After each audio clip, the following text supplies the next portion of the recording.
Considered one of the most perplexing mysteries to occur during World War II.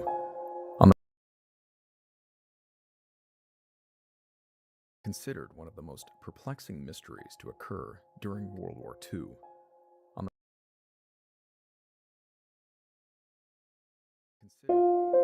Considered one of the most perplexing mysteries to occur during World War II.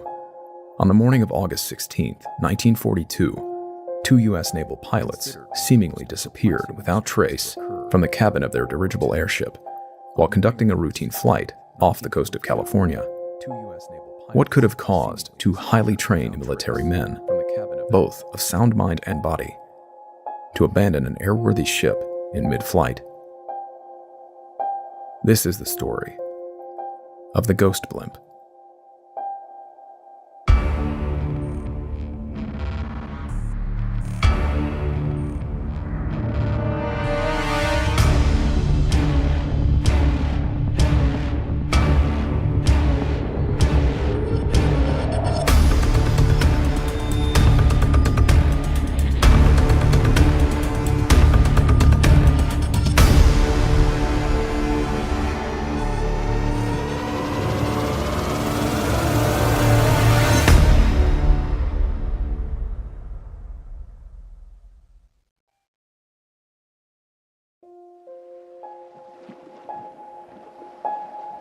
World War II is arguably one of the most documented and revisited wars from history.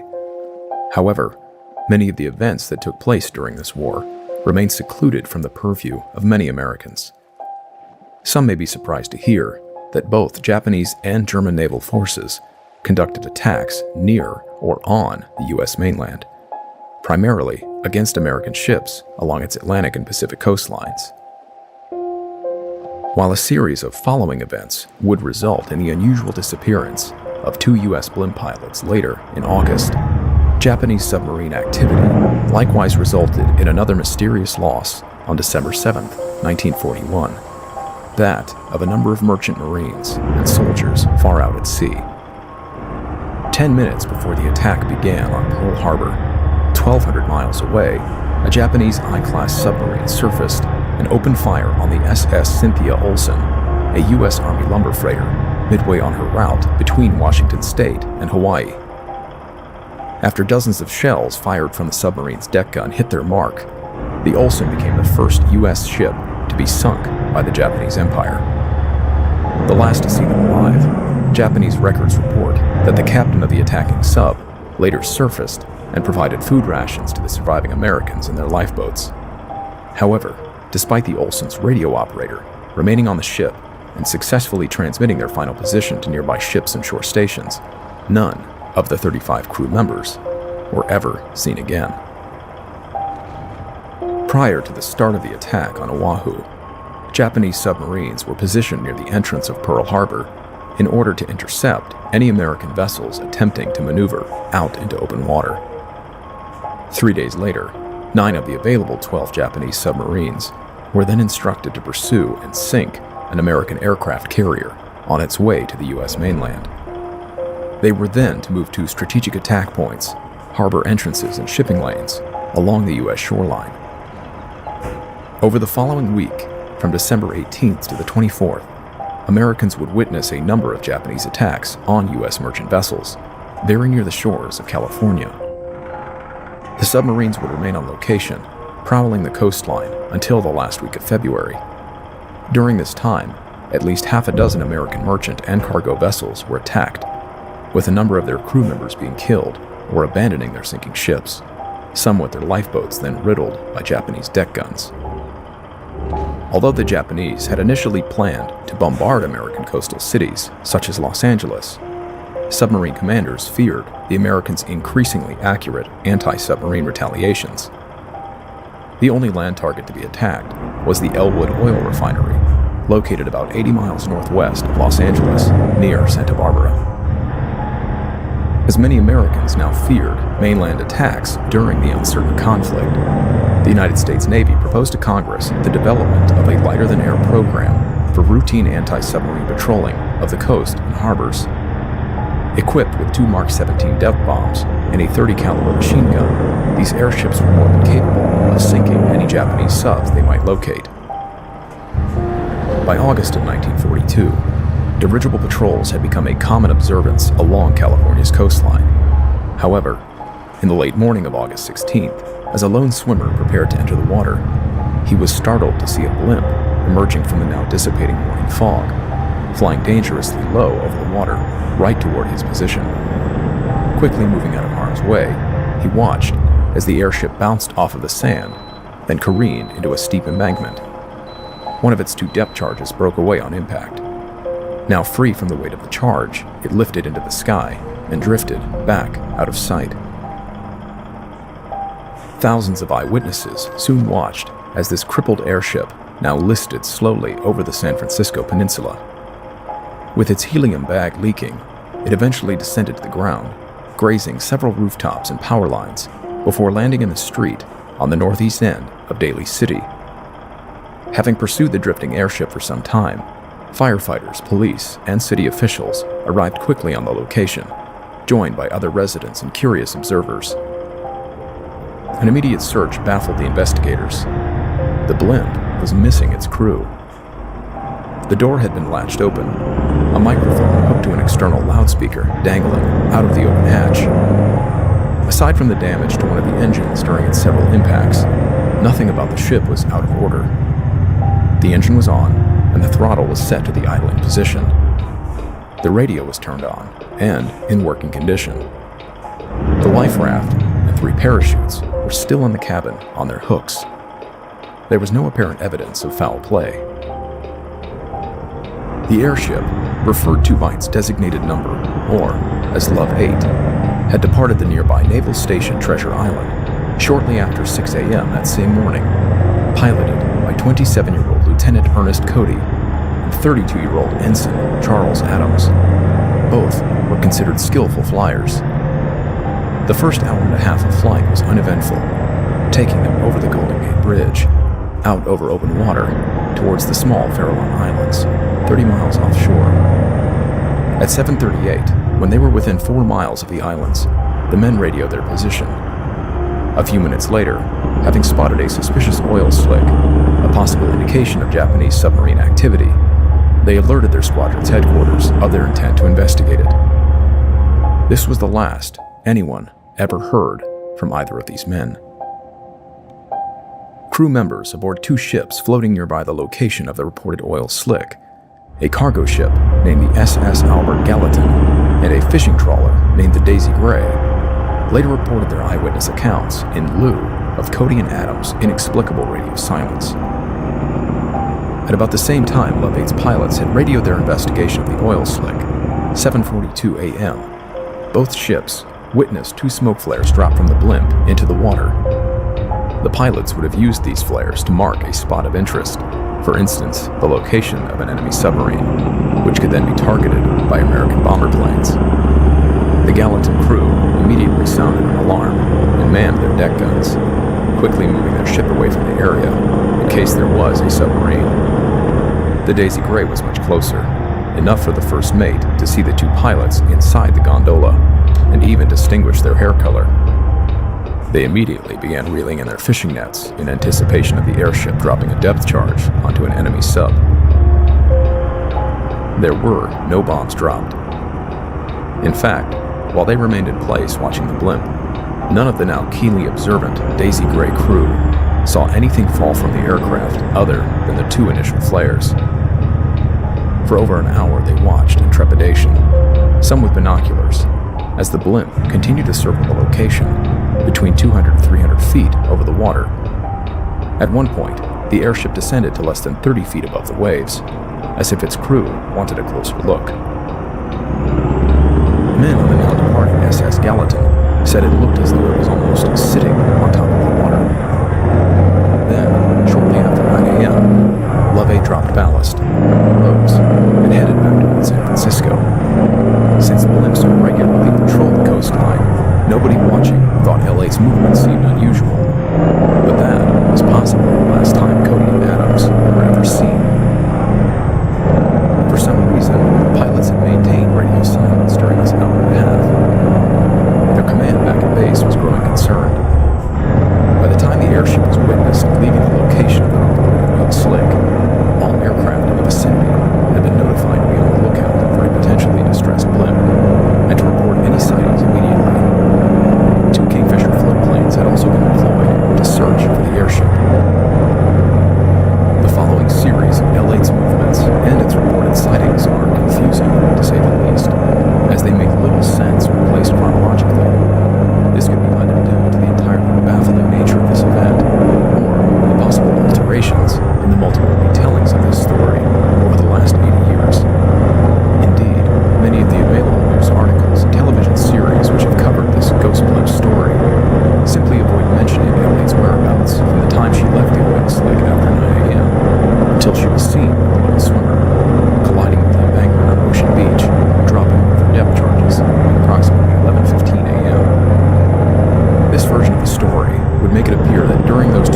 presumably in an uncontrolled manner, since both pilots may have fallen out while the blimp idled over the oil slick. Yet this seems unlikely for a number of reasons, including that the blimp was witnessed as flying in a controlled manner, and there do appear to be multiple sightings of the blimp between these 2 points in time. An hour and a half after departing the oil slick, at 10:49 a.m., the pilot of a Pan American Clipper plane reported seeing the blimp flying over the Golden Gate Bridge. Nothing seemed unusual. L8 appeared to be under control and heading back in the direction of Treasure Island. It is possible that a nearby P-38 pilot also reported seeing her nearing the bridge around the same time. However, no given timestamp appears to exist for the P-38 pilot's report, and other retellings of this story seem to simply include this particular sighting as an afterthought. The P-38 pilot apparently reported the same information as the Clipper pilot. The blimp was flying normally, nothing unusual. If these two sightings near the bridge are in fact true, L8's next reported sighting is then almost impossible to comprehend. The Kingfisher float planes, presumably still searching along Love 8's originally planned route over open ocean, were possibly then informed that the blimp was spotted near the bridge and redirected their course in that direction to get eyes on for themselves. At 11 a.m., 10 minutes after being seen over the Golden Gate Bridge, one of the Kingfisher pilots finally spotted the blimp. Strangely, Love 8 was nowhere near where her previously reported flight path should have taken her. The Kingfisher pilot further stated that the blimp was acting unusually, as it was now rising through the overcast, disappearing into the cloud cover at nearly 2,000 feet when he spotted it. That day's weather conditions would have meant the blimp's automated pressure release valves would activate somewhere between 2,100 and 2,500 feet.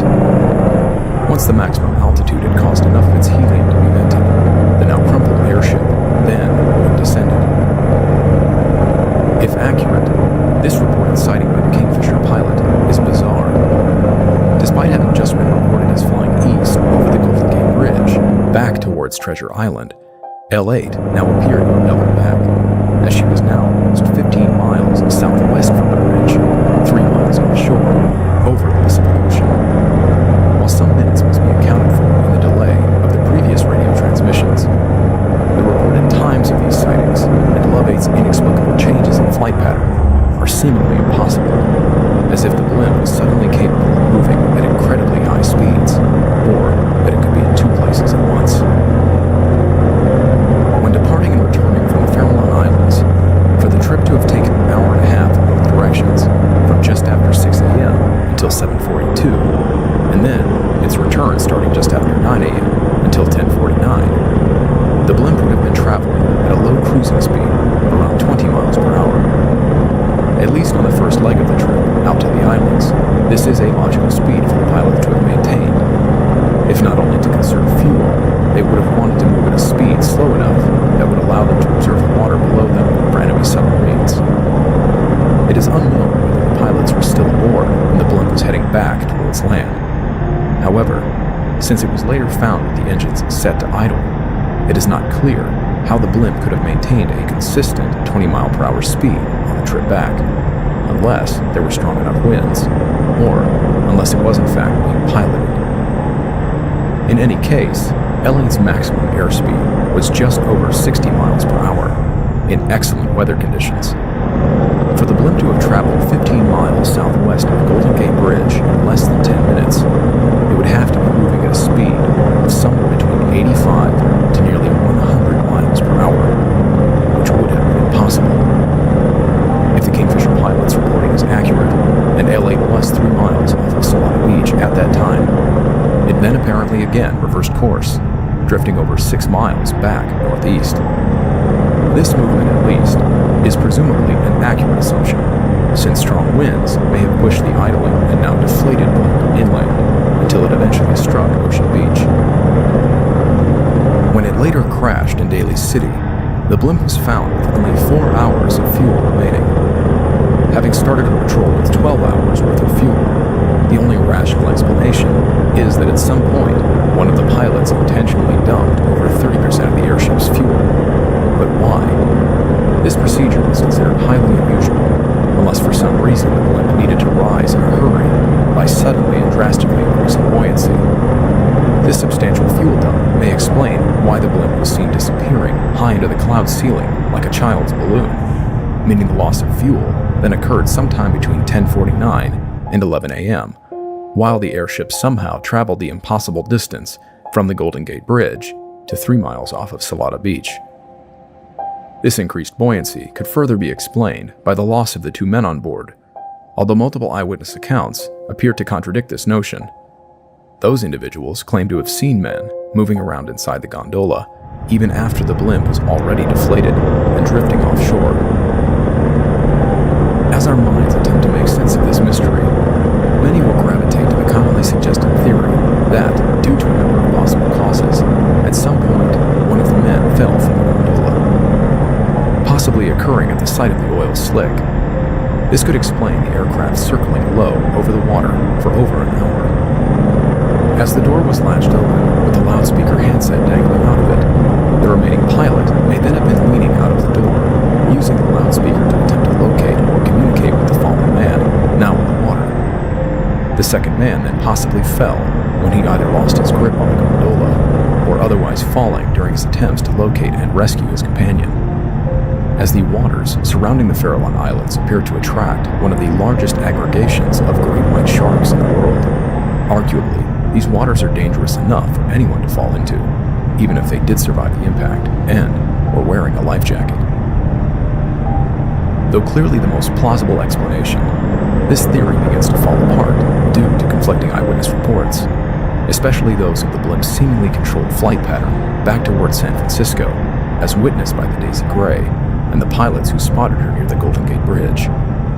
In addition, some have suggested that the 2 flares were dropped not to mark an enemy submarine, but to mark the position of the first man who had fallen. While logical, this theory is contradicted by the Daisy Gray crew, reporting that the flares dropped at 7:42 a.m., approximately the same time that one of the men was also radioing their base command, informing them of the oil slick. Even further, journalists interviewed several individuals who witnessed the airship in the sky, appearing wilted as it aimlessly drifted 50 feet over the water offshore.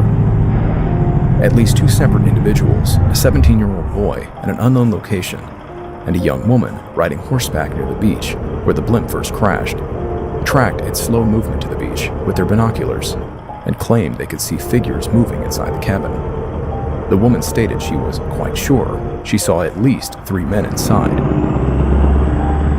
Still more contradicting are the reports, one from the golf course near where the blimp crashed into the beach, that a man was seen parachuting out of Love 8 while still over the water. Moreover, the Navy issued a statement that their investigation showed no possibility of the men being in the craft at any time during its derelict flight over land. Another theory is that the pilots had in fact spotted an enemy Japanese sub and descended to investigate it. It is speculated that they were then captured and either killed or taken prisoner on board the submarine. The first question is why they would not instead immediately drop their depth charges rather than risk such a dangerous and seemingly pointless investigation. And if this theory were true, who flew the blimp back to San Francisco, as witnessed by the crew members on the Daisy Gray and the pilots who spotted Love 8 nearing the bridge? Another theory is that the 2 men were involved in a lover's triangle with an unknown woman. According to this theory, one had murdered the other in a jealous rage and then fled when the blimp reached land. This theory, too, seems an implausible dramatization.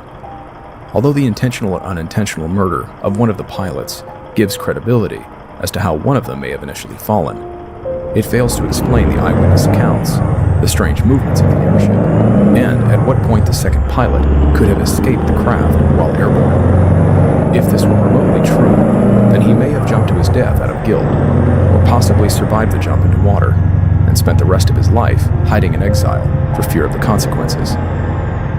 The most contradicting aspect of this latter theory is to ask why the offending pilot would not simply explain his companion's death as an accident. More inexplicable suggestions are that both men were working together on a scheme to go AWOL, abandoning their military duty, or that they may have been spying for the Japanese. Possibly the most sensational is that they were in fact abducted from their craft by alien intervention. A theory that does not appear to have yet been suggested is the paranormal theory of dimensional or time slippage. 3 years after the disappearance of Love 8's pilots, 5 U.S. Navy torpedo bombers, designated Flight 19, took off from Fort Lauderdale, Florida, and failed to ever return. Those pilots reported experiencing compass malfunctions and disorientation prior to their final radio transmissions.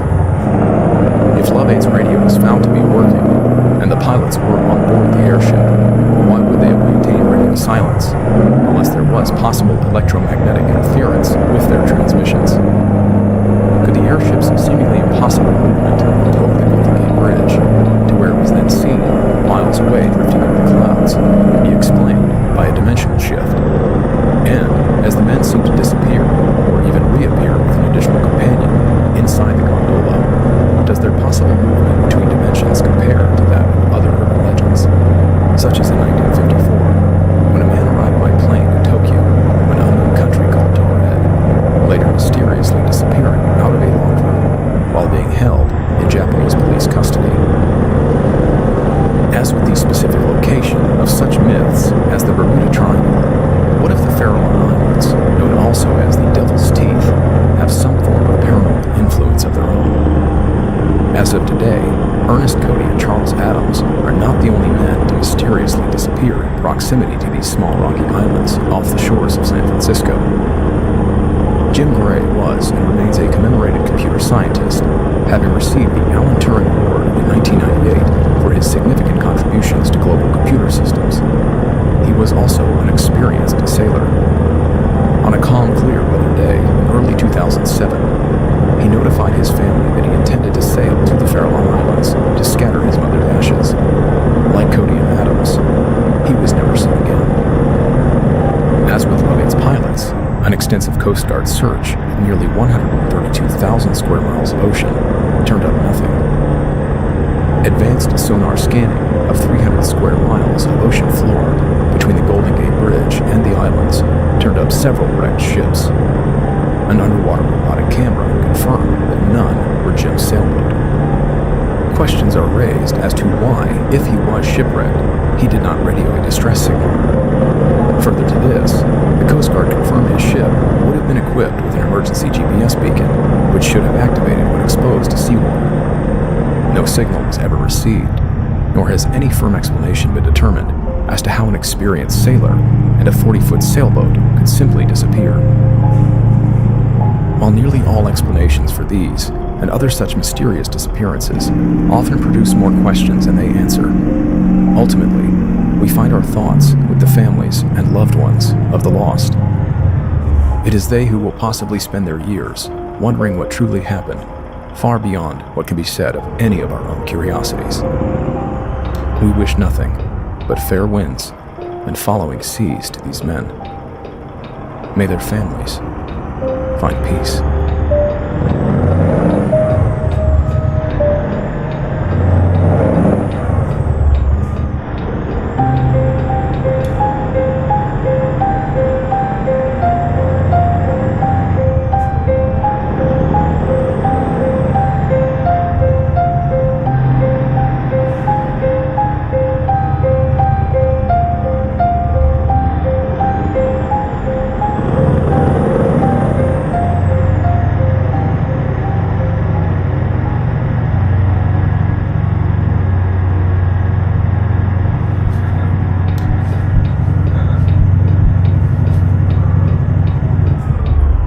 By 1965, the Viet Cong had expanded a pre-existing labyrinth of tunnels and underground chambers beneath their villages and the surrounding jungle.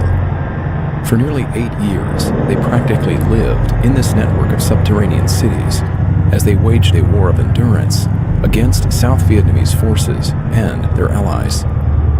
Thousands of miles from their own homes and families, the Allied soldiers and Marines who daringly entered into these claustrophobic passages were met with complete darkness, the smell of damp earth and rotting corpses, vicious booby traps, and enemy soldiers lying in wait.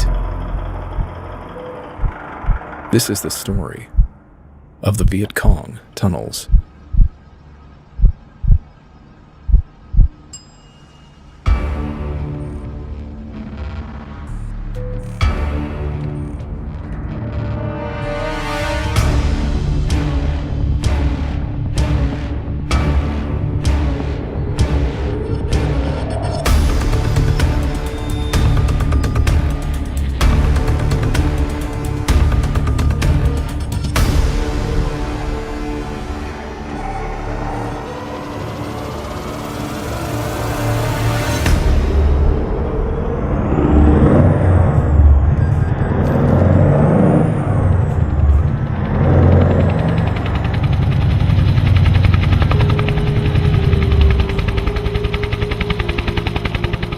Known by the Vietnamese as the American War, this conflict is still mired in heated political debate. Therefore, understanding why this war was fought, why the Vietnamese spent over 20 years digging tens of thousands of kilometers of underground tunnels, requires a degree of understanding the root causes of the war itself, or, more precisely, the question of why millions of Vietnamese citizens found themselves in the crossfire as the armies of the French, Japanese, and then Allied forces destroyed each other in the dense jungles and rice paddies of Vietnam. Invaded in the mid-19th century by Napoleon's forces, like so many other nations, Vietnam entered a long-standing fight to regain its independence from foreign exploitation and oppression. Despite their initial defeat against expanding French colonization, remnants of the Vietnamese armies began a campaign of guerrilla fighting through the 1860s, a time when armed conflict raged worldwide, from the New Zealand Wars to the Americans fighting a civil war half a world away. Through the end of the Second World War, a lack of sufficient organization appears to have caused the repeated failure of Vietnamese anti-colonial uprisings against the now established French government. With the fall of Chinese dynastic rule at the turn of the century, the subsequent rise of communism and its literary edification by Lenin and other pro-communist intellectual writers, it was during the 1930s that a man known as Ho Chi Minh was inspired by communism and successfully organized support of the ideology in northern Vietnam. Taking advantage of the working class's hatred of the oppressive French government and of the invading Japanese, this newly founded Communist Party began recruiting a guerrilla army. All they needed was an opportunity, which the end of World War II provided. Following the surrender of the Japanese Empire in 1945, the confusion of ruling powers left behind in Vietnam allowed Minh's Communist Party to seize control of the northern region, uniting into an alliance known as the Viet Minh. Viet Minh fighters and other pro-communists joined to form the Viet Cong. They rekindled the guerrilla war against French forces who were now attempting to regain their dominance of the region. Tunnels were dug under the scattered South Vietnamese villages and hamlets, not only to disguise the coordinated Viet Cong movements, but for innocent villagers to escape capture, interrogation, and execution during the French military's sweeping raids through the region. With casualties mounting on all sides, a treaty agreement was attempted in 1954. Vietnam was then divided at the 17th parallel into the Communist North and the non-Communist South. During this temporary peace, more than 1 million Vietnamese civilians, soldiers, Catholics, and other anti-communists fled the despotism of North Vietnamese policy with assistance from the US and Allied forces.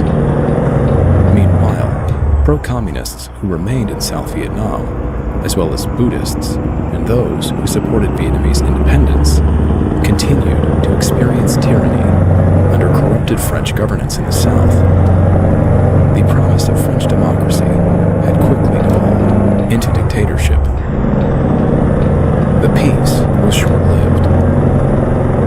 Irreconcilable differences between the North and the South led to continued fighting, as most Vietnamese people wanted total independence, whether communist or not, while the French continued to push for re-establishing complete colonial control. From 1963 to 1965, the North injected an additional 150,000 Viet Cong guerrilla fighters into the southern region in an effort to overthrow the French government once and for all. Civilian casualties continued to mount. Those unfortunate souls who resided in South Vietnam and supported neither regime in favor of a republican democracy suffered political and religious persecution. They were now executed and abused by both the Viet Cong and the French government. Increasing involvement by French allies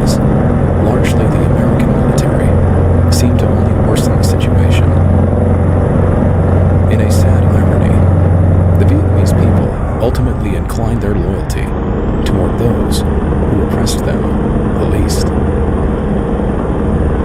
The Allied forces' primary goal was to halt the spread of communism in Asia, believing in a domino theory. If Vietnam fell, as China and North Korea had, others would soon follow. Operation Rolling Thunder was the initial effort to discourage communist aggression and stamp out the infiltrations of Viet Cong troops and their supplies entering South Vietnam via the Ho Chi Minh Trail. Beginning in 1965, American forces began a 3-year campaign of heavy aerial and artillery bombardment.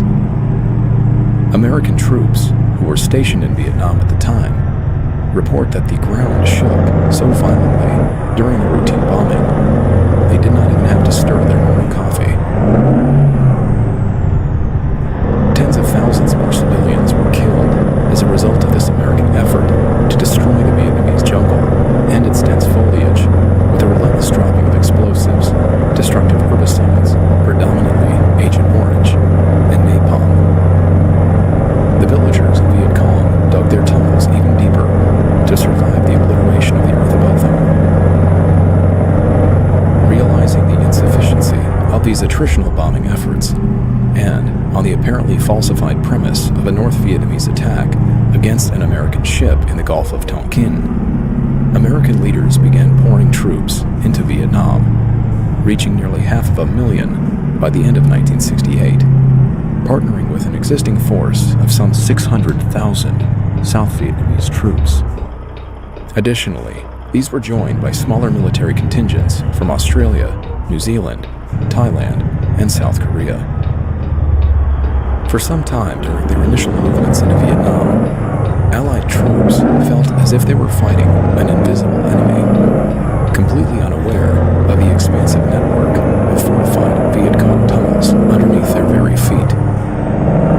Tunnels were even dug underneath American military installations, allowing for surprise attacks to occur within their guarded perimeters.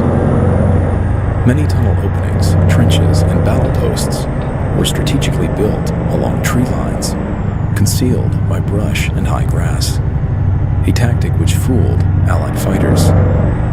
Many unsuspecting troops were killed so close to the tunnel entrances. VC fighters, known phonetically by Americans as Victor Charlies, could easily retrieve weapons from the fallen troops without being noticed. Advancing forces were then startled at how the enemy could have appeared and then disappeared so quickly. Unable to see the tunnel openings, they assumed the gunfire was coming from deeper within the jungle or from nearby villages. Without ever encountering a single Viet Cong fighter, daily patrols suffered numerous casualties, as the terrain was littered with tens of thousands of concealed booby traps. Over 11% of the Allied deaths were caused by these traps, with thousands more survivors still maimed and injured for life. Explosive mines were buried in the ground, or otherwise attached to tripwires, devilishly placed. Some were even hidden amongst attractive flowers, which Americans were known to pick, or otherwise attached to irresistible souvenir items like Viet Cong flags and weapons. Tripwires caused tiger traps, heavy objects covered in long spikes, to fall from trees. The most effective traps were the large concealed pits filled with sharpened bamboo or steel spikes. Impaled through their feet, legs, and torsos, even if victims survived the horrific injuries, the sticks were often coated with animal and human feces or plant poisons, left to fester in the sweltering heat of the tropical climate. Some of the large, spiked metal traps were designed in order to cause even worse damage if a soldier attempted to remove them. The wounded men then had to be carried away, along with the trap. The Allied troops' primary mission was search and destroy, locate and either kill or capture the enemy. Unlike other wars, when troops in Vietnam defeated the enemy in a certain area, they would not remain there. After they soon departed, the enemy would move back into their tunnels, which remained full of supplies and munitions, quickly re-establishing their fighting positions. Many Allied soldiers and Vietnamese would die, seemingly pointlessly, fighting repeatedly over the same piece of land.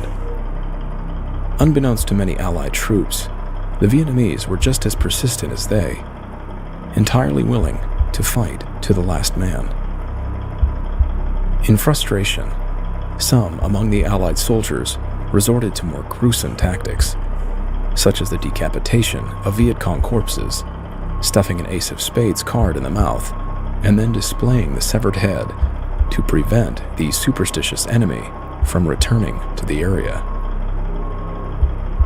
Since they were unable to visualize a victory over ground, Allied troops began reporting body counts, the number of dead enemy fighters, so they could determine some form of progress in a seemingly endless fight. While seen as grotesque by many of their peers, some American fighters went so far as to cut an ear from every man they killed, displaying these trophies on necklaces or keychains. The Viet Cong had their own versions of debauchery, as they would award honored titles, such as American Destroyer Hero, to their fighters who succeeded in killing a certain number of Allied troops. In an act of twisted generosity, some fighters with excess kill counts would even offer their extra kills to a friend, so they could both receive a promotional title. Regardless of the violence and booby traps, the foreign Allied fighters battled with the unfamiliar environment itself, enduring humid temperatures over 110 degrees Fahrenheit, thick jungle and razor-sharp plants, plagues of mosquitoes, centipedes, and other biting insects, poisonous snakes, and festering wounds from leeches. When they did encounter enemy soldiers, it was by sporadic ambushes, sniper fire snapping by their ears like so many steel mosquitoes. As Allied casualties mounted, so did their frustration. They rarely found themselves with an opportunity to fire back, unable to see the guerrilla fighters firing from their concealed tunnel entrances. During jungle firefights, it was not uncommon for Allied fighters to inadvertently shoot and kill their friends as they began firing in all directions, not knowing from where they were being attacked. Other Allied soldiers report that while patrolling in the dark jungle, they would see nothing but empty and quiet forest, only to glance behind them, shocked, to find dozens of Viet Cong. Mounting uncertainty, known as the fog of war, led to heightened suspicions and paranoia among Allied troops. The only people they could see were the villagers themselves, the local Vietnamese, especially those young men and women of fighting age, residing in the grass and bamboo villages they passed through as they received enemy fire from unknown locations. Since many tunnel entrances could be found in and around the villages, Viet Cong fighters often used this concealment to initiate firefights. Despite many of the Allied troops' better judgments, confused at how to fight an otherwise unseen enemy, the only available course of action at times appeared to be destroying the villages, setting fire to them, or calling for airstrikes. A hellish landscape of increasing civilian casualties began to unfold. Though innocent civilians were often caught in the crossfire, many villagers were indeed Viet Cong fighters. Otherwise, they may have been the aging parents, spouses, or children of communist fighters, who loyally supported the Viet Cong how they could. Many stories from Allied troops tell of friendly villagers offering to clean their laundry or provide them meals during the daytime, only to be caught attempting to slit an American's throat later that night, or otherwise their bodies being recognized among the Viet Cong dead after an intense firefight. Yet any villagers who opposed the Viet Cong now found themselves under suspicion, arrested, beaten, tortured, interrogated, and murdered, their homes and land destroyed by both Allied and Viet Cong soldiers. They soon grew to hate the Allied troops as much as they did the communists. In early 1966, almost an entire year after they began arriving in Vietnam, a combined party of Australian and American troops were engaging the Viet Cong in an immense firefight near a rubber plantation about 25 miles northwest of Saigon. As with previous skirmishes, they combed the area, finding evidence of a company-sized group of enemy fighters, at least 100 men. Frustratingly, they had again seemingly vanished into thin air. Taking a moment to rest, Sergeant Stuart Green sat on the ground. Shouting with pain, he immediately jumped up, as if he had been bitten. He had sat on a nail, which protruded from a small wooden trapdoor. He had inadvertently discovered the Viet Cong's secret tunnels. Being a wiry 130-pound soldier, he dropped into the tunnel and reported spotting 30 Viet Cong hiding just feet below the troops searching the jungle above. When efforts made with smoke and tear gas to evacuate the hiding rebels failed, the Allied forces resorted to explosives. They soon realized that throwing explosive charges into the tunnel entrances would be largely ineffective. These tunnels were an incredible feat of primitive engineering. During roughly 21 years of digging, using only small shovels, tin bowls, and wooden baskets, many villages within South Vietnam had developed their own network of tunnels, the location of which was known only to the inhabitants of each respective village, as a security measure in case one of them was captured and interrogated. Every house might have its own trapdoor entrance, hidden underneath a large cooking pot or outside the home in a pig pen, unlikely to be discovered under a pile of manure. Over the years, these tunnel systems crisscrossed the country, from Saigon to more than 400 miles north beyond the DMZ. New tunnels dug by the Viet Cong connected the existing village networks, allowing them to move several kilometers without ever surfacing. Tunnels dug right into the French-controlled city of Saigon allowed communist spies and saboteurs to enter and leave the city unnoticed. Where the soil permitted, tunnels extended to depths beyond 30 feet below the surface, with some systems having as many as 4 separate levels. Along with strategic emplacements at tree lines, other entrances were hidden in the high grass, under dense ground cover and bushes, or even, like that of a beaver's dam, underwater along riverbanks. The trapdoors were often padded with rubber or mud, creating a ground-like feel underfoot when stepped on. During construction, dirt brought to the surface was concealed in order to avoid detection.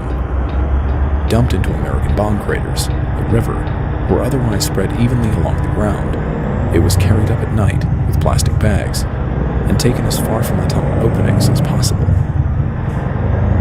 The tunnels opened into subterranean rooms, ranging in size, with a larger cavity, for instance, measuring approximately 6 feet high by 15 feet wide. These many rooms served as a variety of sleeping quarters, supply caches, armories, kitchens, briefing rooms, movie theaters, and even rudimentary hospitals. Although often insufficient for proper circulation, small air vents were channeled to the surface. The openings hidden beneath bushes at the base of trees were disguised as ant and termite nests. Pepper or other masking smells were used in these vents to confuse the tracker dogs, which Americans used during their search and destroy patrols. The smells of cooking and burning wood were channeled through multiple smaller vents in order to better disperse the odor at the surface. Increased artillery bombardment and foot patrols by Allied forces forced the Viet Cong and villagers to remain underground. Life for those living prolonged periods in the tunnels was hardly enviable, as they often faced starvation, suffocation, and crushing death from collapsing tunnels. Some women were forced to give birth in the tunnels, while massive explosions ravaged the earth above them. While doctors were present in some of the makeshift hospitals, limited access to medical supplies meant that rudimentary methods were used. For instance, if a blood transfusion was required, some doctors report rigging a bicycle pump together with rubber hosing and glass bottles to conduct the procedure.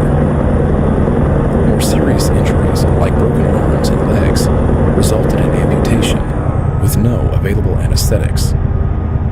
Damaged bones would have to be cut using pliers. When they were not fighting, building traps or improvised explosives, or bleeding out on an operating table, tunnel occupants were limiting their movement, lying face down on the tunnel floors to conserve oxygen. In spite of the miserable circumstances, the Vietnamese, like their enemies, would look for ways to remain creative and keep their minds active, distracted from the reality of their situation. As the GIs would write letters to their families in the daylight above, so too would the VC fighters write by candlelight, their last wills, letters to their loved ones, memoirs, and stories. They too often wondered if they would live to see their work published. As with the tunnel discovered by Sergeant Green, many of them were intentionally engineered to be disorienting, with many bends and twists. This design also helped diminish the destructive effect of explosives, especially those charges and grenades that Allied troops would attempt to toss in without actually entering the tunnels. Additionally, the Viet Cong viewed straight tunnels as impractical. Adding blind corners provided concealment of booby traps and for escaping fighters, giving them time to disappear into many concealed trapdoors in the floors or ceilings or other niches, where they could then wait to ambush a pursuing enemy. Allied forces soon realized that entering the tunnels would be required to effectively destroy them, as well as to kill or capture the enemy and obtain potential intelligence within. Since the Vietnamese were of smaller stature than the Allied men, the tunnels were exceedingly cramped and difficult to move through. Their initial attempts at using trained dogs to clear the tunnels failed, as many of them were killed by the numerous booby traps. American, Australian, and New Zealand commands began recruiting and training volunteers from their ranks who were small enough to enter the tunnels, combat engineers and infantrymen, typically shorter than 5.5 feet. Appropriately named the Tunnel Rats, even the Viet Cong begrudgingly acknowledged their bravery for entering the tunnels, as fighting inside them was a terrifying experience for both sides. In addition to the mental fatigue was the physical exhaustion. So extensive were the tunnel systems, after hours spent underground clearing them, disoriented soldiers may find themselves surfacing miles away from the point at which they entered. Even exiting the tunnel was concerning. Not knowing where they might come up, they could be mistaken as an enemy fighter and shot by friendly forces. While newly issued M16 rifles were already notorious for jamming after firing only 3 or 4 rounds, they were also twice the length of the tunnel's narrow width, making them difficult to maneuver. Tunnel rats resorted to carrying only their .45 caliber pistols and bayonets. Unfortunately, those who fired the .45 in the tunnels were often left with ruptured eardrums or disorienting hearing damage. The men began using issued or improvised silencers, or small caliber pistols sent from back home, to reduce both the blinding muzzle flash and the deafening sound created in the confined space. Entering into a tunnel often required a strong stomach, as well as ignoring any sense of fear or foreboding.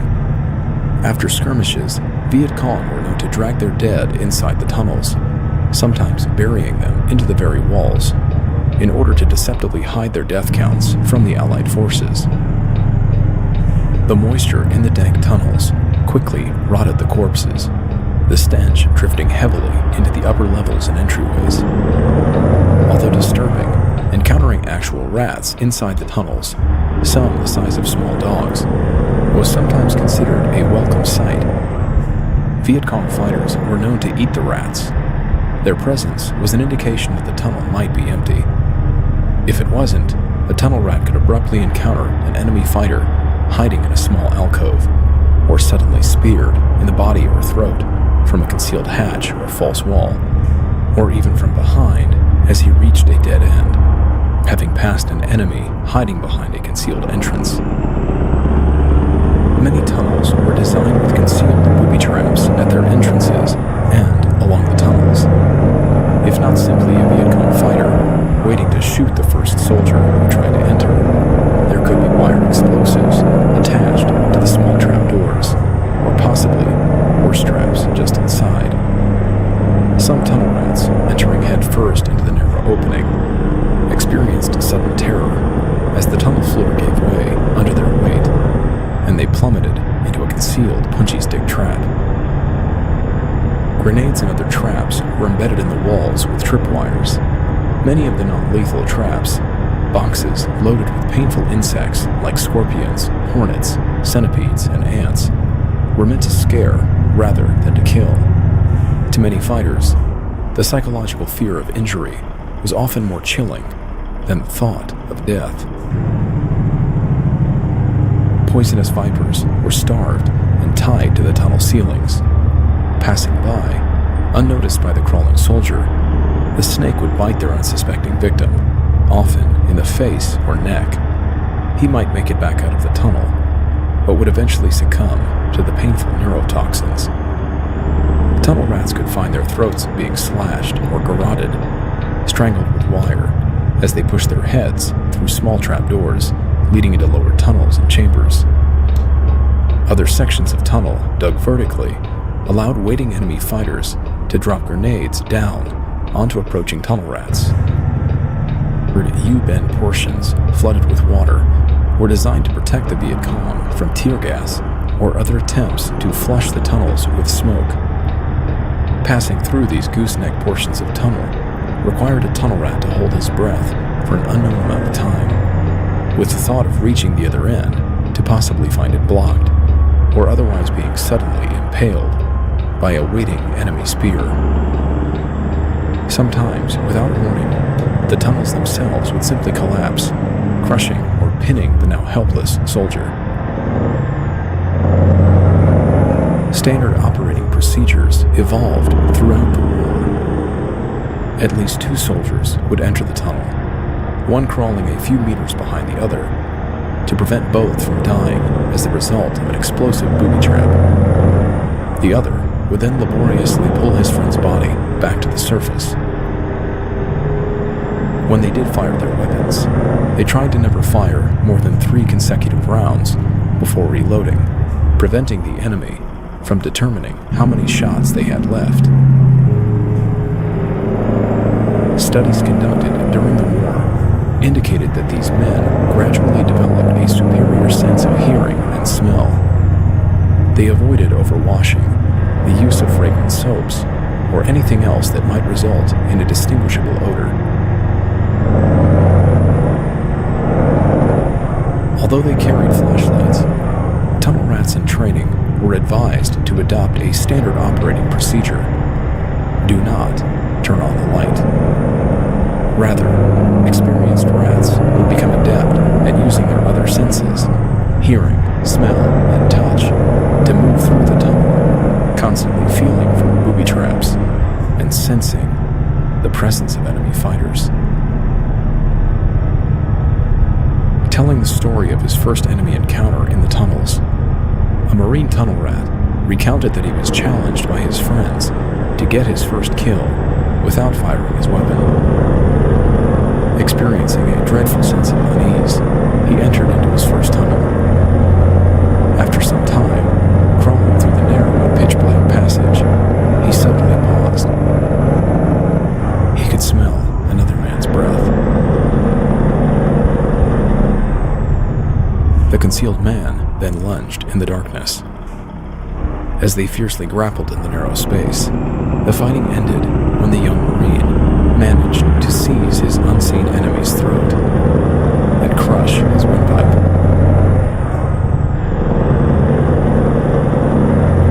As thrilling as this and other such encounters are for us to hear, it goes without saying, such stories have only been recounted by those who made it out of the tunnels alive.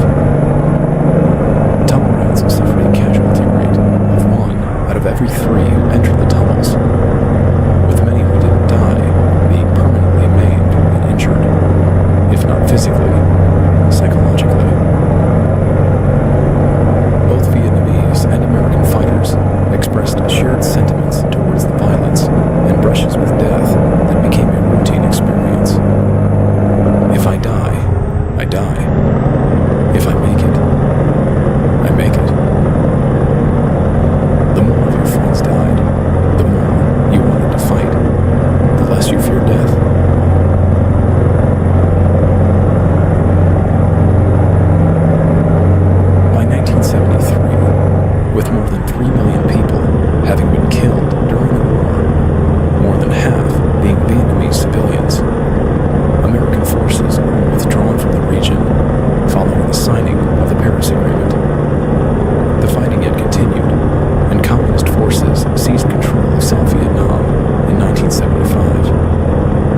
as international trade was sanctioned against the country, violence and economic ruin drove more than 1.5 million Vietnamese to flee the country on foot, by air with military assistance, and on small boats, with hundreds of thousands more dying, stranded at sea.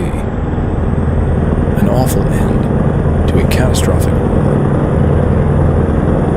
The harrowing experiences of the men and women fighting in the sweltering jungles and rice paddies of Vietnam and those suffocating tunnels and cavernous spaces under them is incredible, if not disturbingly tragic.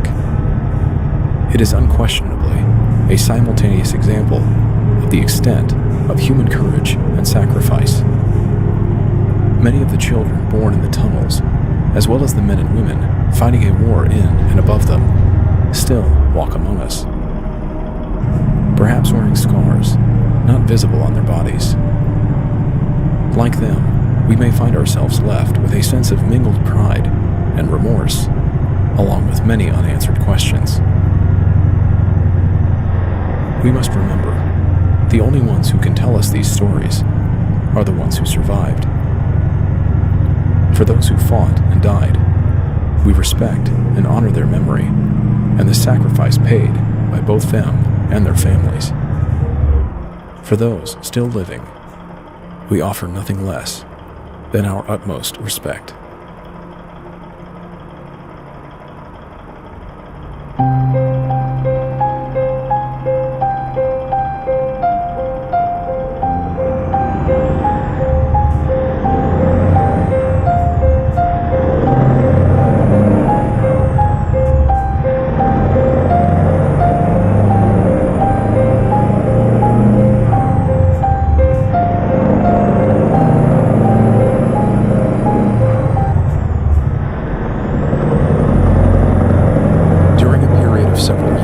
Through the early 1940s, tens of thousands of innocent children and concentration camp prisoners were involuntarily subjected to horrific medical experiments, all of which were carried out with the fanatical compliance of German physicians, nurses, and scientists, as well as subjugated Jewish doctors imprisoned in the camps.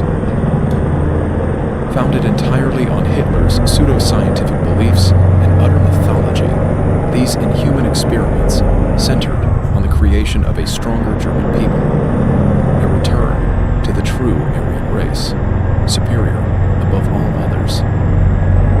While we may use their professional title as a descriptive term, these were not doctors. They were monsters. This is part one of the story of the depraved doctors of the Third Reich.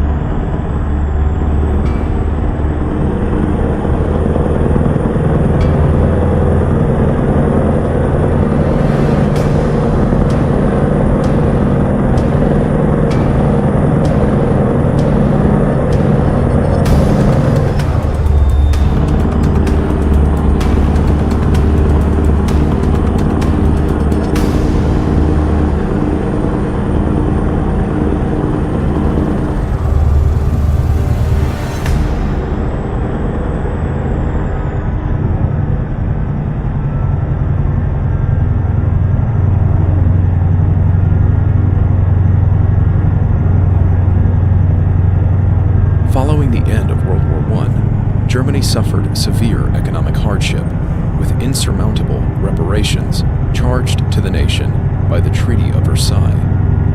The German currency became worthless. The German people were starving. For the nations that had lost the war, the dreadful carnage on the battlefield seemed to be a sacrifice paid for nothing in return. For many, the only explanation for German defeat was conspiracy.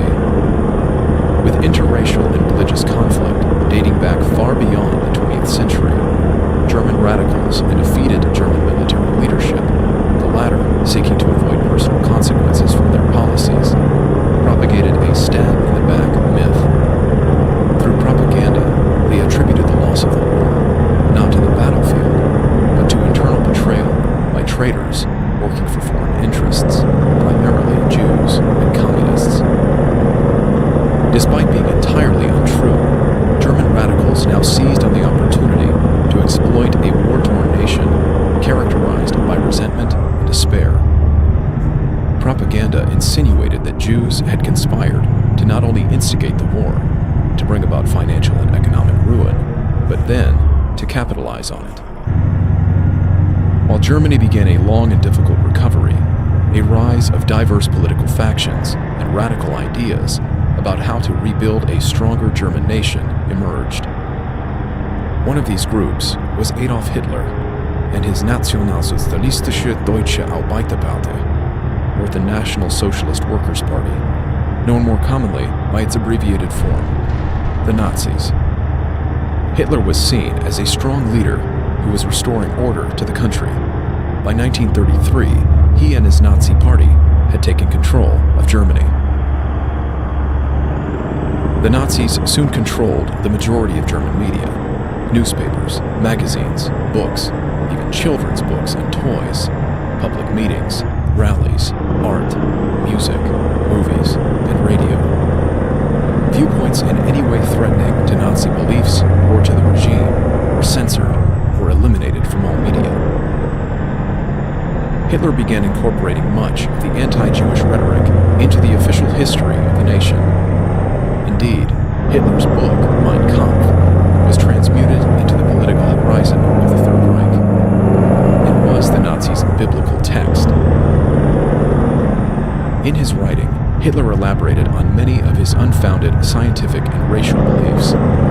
He divided humans into categories based on physical appearance, establishing higher and lower orders, or types of humans. At the top, according to Hitler, is something he refers to as the Aryan, a healthy Germanic man with fair skin, blonde hair, blue eyes, and no genetic defects. Despite lacking any proof of his claims, Hitler believed that the German people were direct descendants of the Aryan race, which was effectively the people of the lost city of Atlantis. And so it follows in Hitler's thinking, if there is a supreme form of human, then there must be others less than supreme, the Untermenschen, or racially inferior. Hitler assigned this position to Jews and the Slavic peoples, notably the Czechs, Poles, and Russians.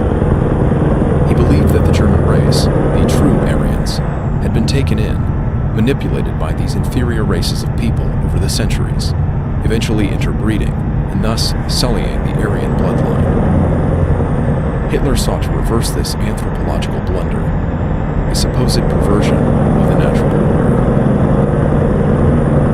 This philosophy by no means believes in an equality of races, he writes, but along with their difference, it recognizes their higher or lesser value and feels itself obligated to promote the victory of the better and stronger and demand the subordination of the inferior and weaker in accordance with the eternal will that dominates this universe.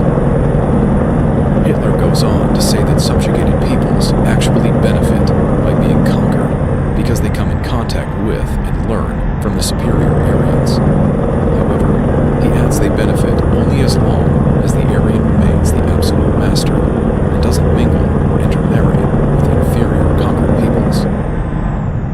But it is the Jews, specifically, Hitler writes, who are engaged in a conspiracy to keep this master race from assuming its rightful position as rulers of the world, by tainting its racial and cultural purity, and even inventing forms of government in which the Aryan comes to believe in equality and fails to recognize his racial superiority. These manipulated views of the country's history, this conspiracy idea, and the notion of competition for world domination between Jews and Aryans would become widespread beliefs in Nazi Germany and would even be taught to school children to indoctrinate them. This, combined with Hitler's racial attitude toward the Jews, would be shared to varying degrees by millions of Germans and people from occupied countries, so that they either remained silent or actively participated in the Nazi effort to exterminate their own Jewish neighbors, and ultimately the entire Jewish population of Europe.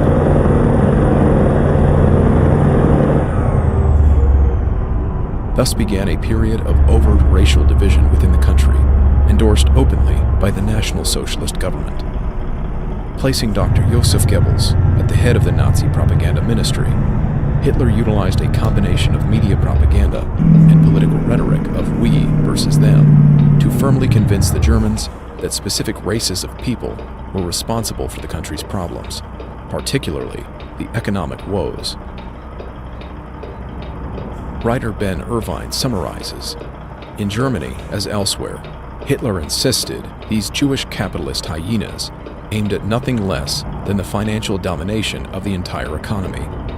Jewish finance, Hitler warns, demands not only the absolute economic destruction of Germany, but its complete political enslavement." Beginning in 1933, over the next 5 to 6 years, this divisive rhetoric was institutionalized. It was incorporated into the governing philosophy of applied biology, mandating its teaching in public schools and universities. Nazi student organizations, professors, and librarians were quick to tally up long lists of books they thought should not be read by Germans, inciting a raid of libraries and bookstores across the country. The books were eventually ceremonially burned on May 10, 1933. The message was clear. Anything opposing Nazi ideology would be destroyed.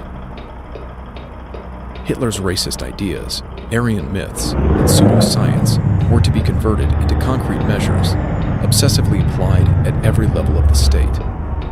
This was a new Germany, soon to be characterized by racial hygiene laws, persecution, and concentration camps for detaining German enemies and traitors.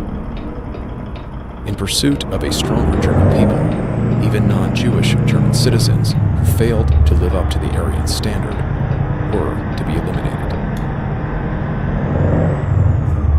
As history often demonstrates, the road to hell being paved with good intentions, it would appear that well-meaning intellectuals, professors, scientists, and most particularly the medical profession, played a decisive role in Nazi policies and the implementation of the Holocaust.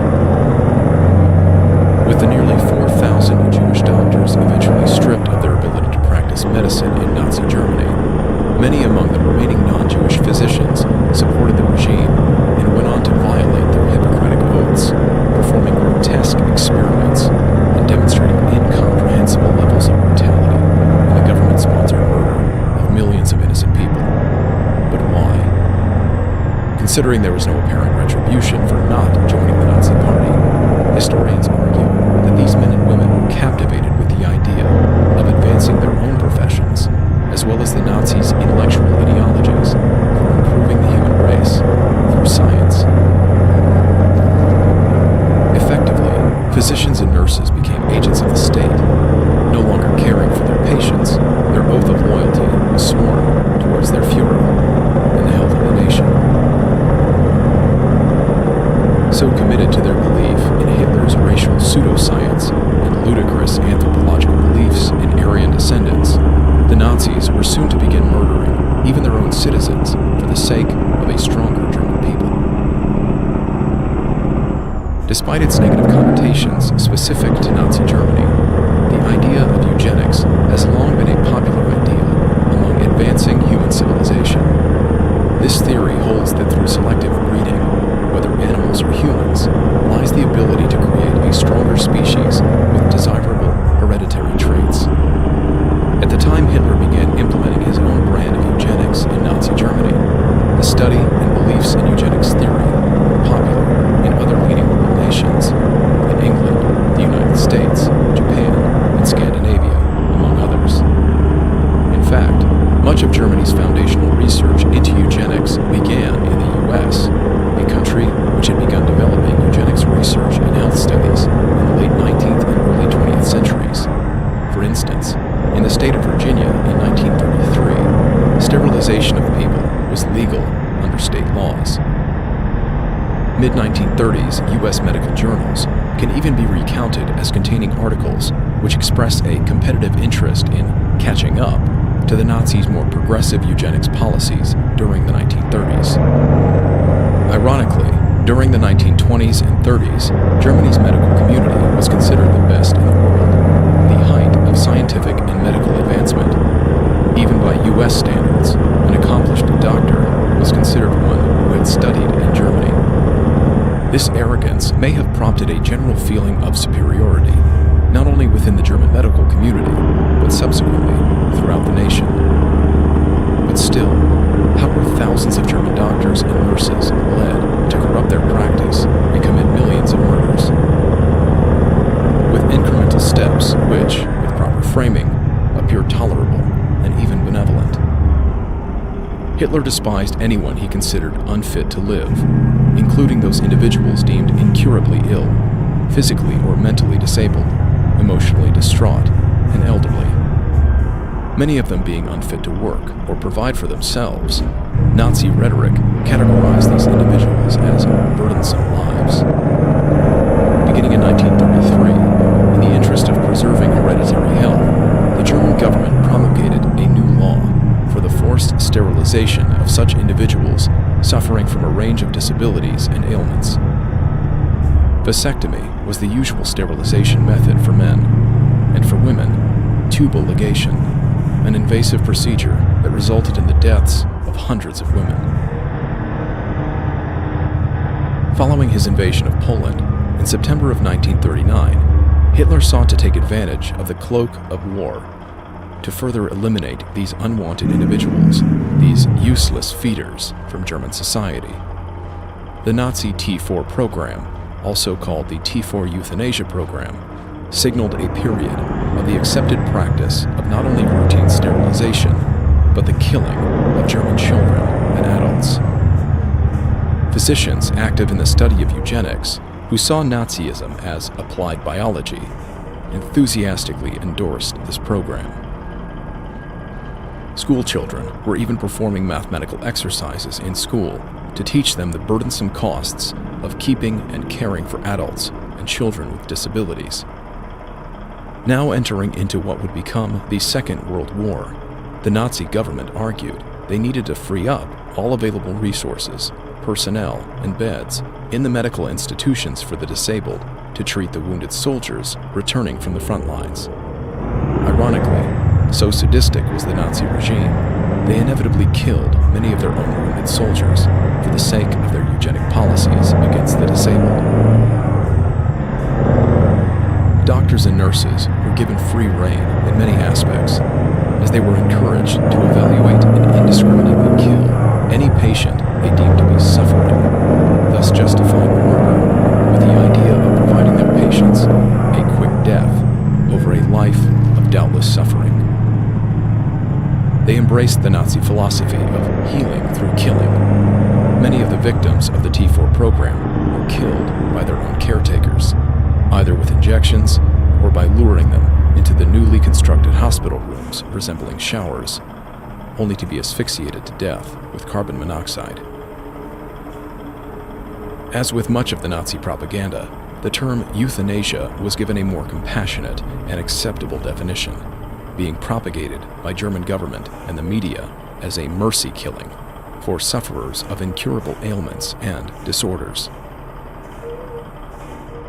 Falling victim to these lies, blinded by their oath of national loyalty, unwitting German families were manipulated into believing that giving birth to a malformed baby was harmful to the health of the German nation. Midwives and nurses were mandated by German law to report any infant born with a birth defect. The midwives were offered further encouragement by being paid for each child they reported. German parents began relinquishing their afflicted children, young and old, to the nurses and doctors who offered false reassurances, promising them they would get the best care in a government institution. Nurses then put infants in their care out on the hospital veranda to slowly die of hypothermia in the freezing weather. They withheld feeding to starve infants to death, or otherwise fed older children overdoses of sedative medications or sent them to the showers. In court proceedings after the war, nurses were said to speak of how lovingly we held the children while we encouraged them to drink the medication which would kill them. We didn't want them to suffer more than necessary. Each hospital had a department which would write condolence letters to the family, falsely citing natural causes of death for the loss of their family member. Despite moderate attempts to conceal the murders from the communities nearby, the deaths of family members, as well as the billowing smoke from the crematoriums, could not be overlooked. Local communities began recognizing the gray-windowed buses passing by for what they were: transports filled with the disabled, transferring them to the nearby hospitals for their imminent murder. From 1939 until the end of the war in 1945, roughly 400,000 German citizens were sterilized against their will. Nazi doctors and nurses further euthanized 200,000 disabled German children and adults. The simultaneous construction of crematoriums and gas chambers in Germany foreshadowed the unspeakable number of murders which were to occur before the end of the war. And what makes genocide an easier task? The systematic dehumanization of the entire group to be eliminated.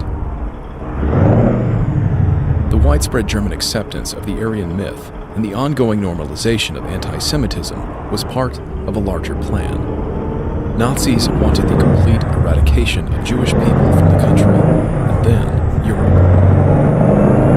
From 1933 to 1938, the Nazi Party and its supporters implemented a systematic level of restrictions designed to impoverish Jews and prevent them from participating in the German economy by requiring them to register their property and preventing them from earning a living.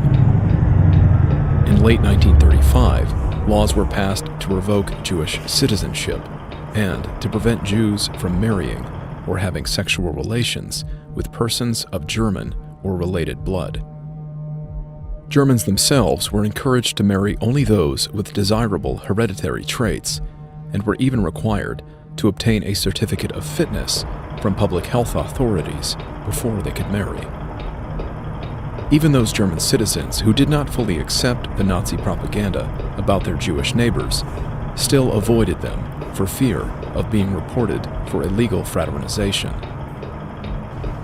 During this period of increasing anti-Semitism, characterized by flagrant murders, abuse, plundering, and burning of Jewish synagogues and properties, many Jews decided to leave Germany as quickly as possible. While many did attempt to emigrate, a significant number were either unsuccessful or stayed in Germany with the hope of keeping their family together, or of finding a way to live, even under the brutal circumstances. In accordance with Nazi propaganda, a message of German overpopulation and the need for a superior race to have room to grow justified German expansion into neighboring territories. With these geographic expansions, as many Jews as had escaped Germany were now being increasingly repopulated by those Jews residing in the now Nazi-occupied territories. Despite his overt racial beliefs, Hitler understood the political implications of outright murder. After all, Jewish people had served in the German military during World War I. They had lived side by side with the non-Jewish population. It could not be overlooked if hundreds of thousands of people were simply being rounded up and disappearing. Unsettling rumors of Nazi exterminations of Jews were already beginning to cause unrest throughout the German citizenry. This was, after all, one of the elite nations of the world. Thus, a preliminary policy measure of out of sight, out of mind was employed. The Jewish people remaining in Germany and its occupied regions were forced from their homes, separated from the rest of the population, so that they may be forgotten by their German neighbors, now consolidated far away into filthy and overcrowded ghettos. While Nazi leadership deliberated on this Jewish problem, the Jewish people were now subjected to living conditions which were nothing less than miserable. Beginning in 1941, Hitler's final solution began its implementation as the Jewish ghettos were systematically emptied and destroyed, their occupants either being shot and buried in mass graves nearby, or deported by train to forced labor in concentration camps. Now presented with an unequal opportunity for genetic research and the advancement of the German master race through the study of eugenics, Nazi doctors were given positions of authority in many of these camps. Again, they were given the power to choose who among their charges would live and who would die.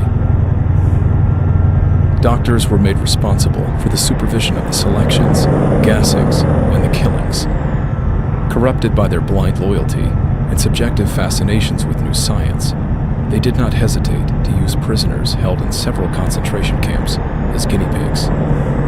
Sachsenhausen, Dachau, Buchenwald, Ravensbrück, Neuengamme, Mauthausen, Natzweiler, Stutthof. At the summit of this policy of dehumanization, Auschwitz.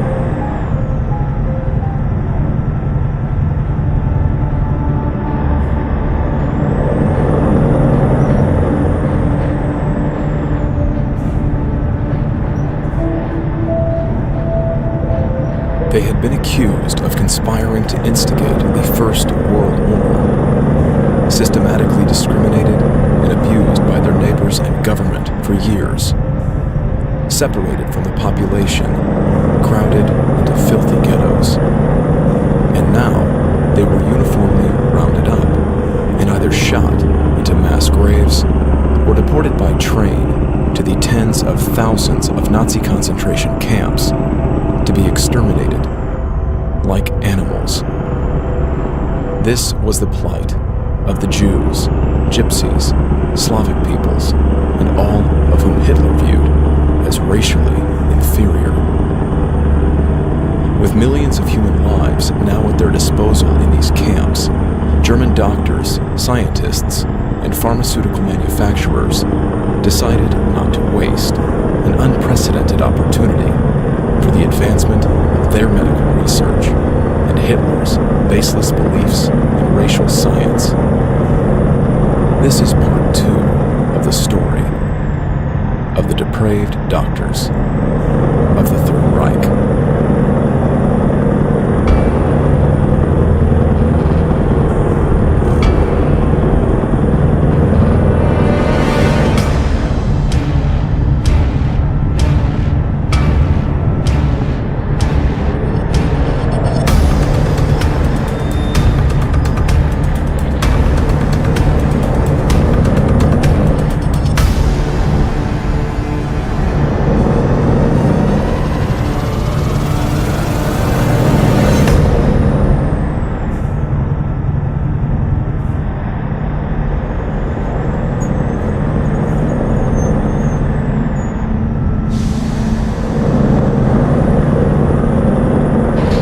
They disembarked the train, dehydrated to the point of hallucination, starved and weary from having to stand for days in an overcrowded cattle car, in the unbreathable stench of their own urine and excrement, and the smell of those who died on the journey.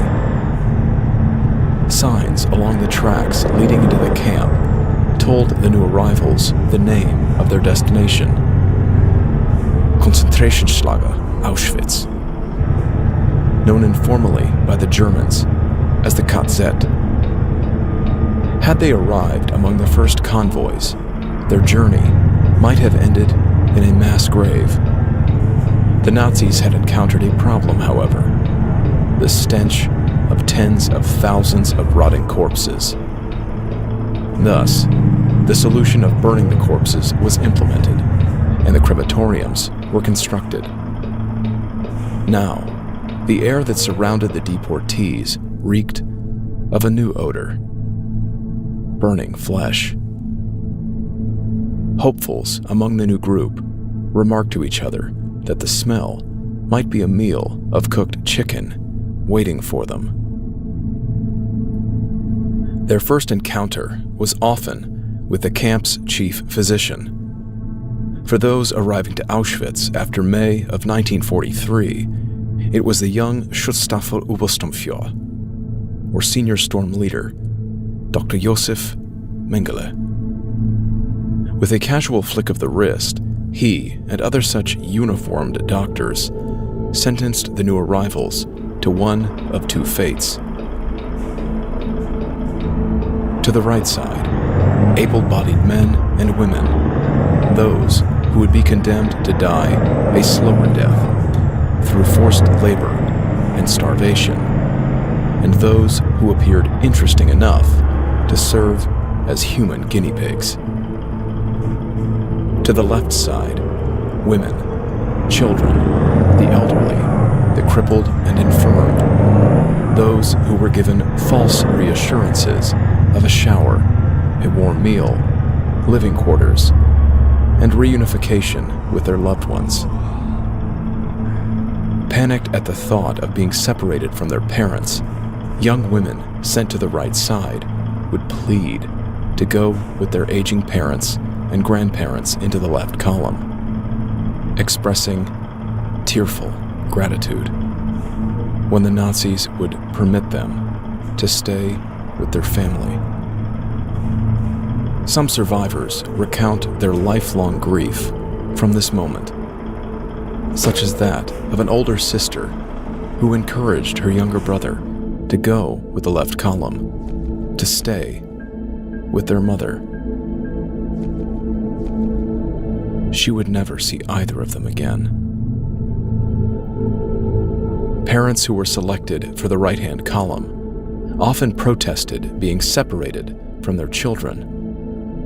Many fathers and mothers would cling to their young children in desperation as the Nazi guards and capos forcibly separated them, shouting reassurances that they would be reunited. Even under a barrage of painful blows to the face and head from the capos' rubber clubs, terrified parents still did not relent their grip on their children. Eyewitness accounts from survivors state their abject horror as they watched small children having their limbs torn from their bodies in the struggle. The left column was then marched a short distance away, 300 yards across the camp, into the courtyard of a red brick building. Then, under a reassuring sign reading baths and disinfecting room, down a flight of concrete steps into a large room full of numbered hooks and benches.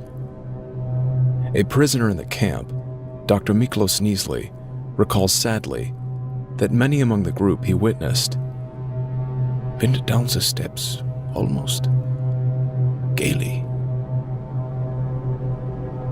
Here they were made to undress. The stubbornly modest women and young girls who refused were forcibly stripped. They were instructed to fold their clothes and keep their shoes organized so they could find them later. This, of course, was a lie.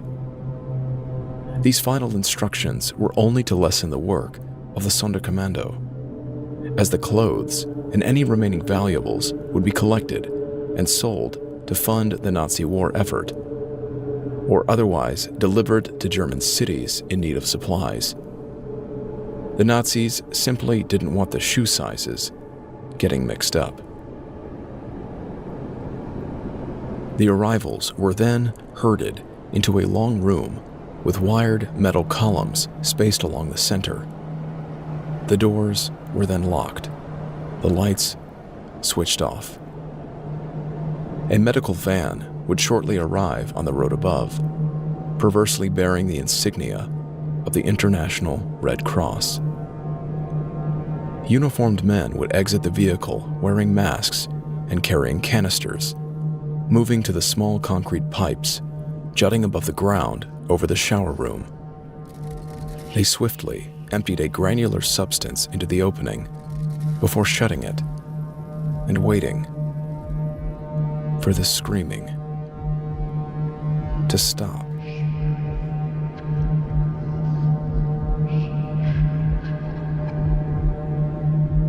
The first to perish would be the children and weaker adults, as they were trampled and crushed to death by their families and friends around them in their frantic effort to survive, to escape the rising cloud of suffocating gas.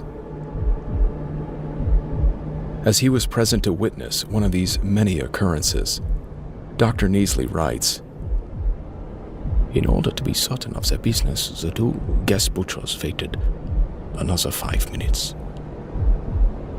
Then they lighted cigarettes and drove off in their car.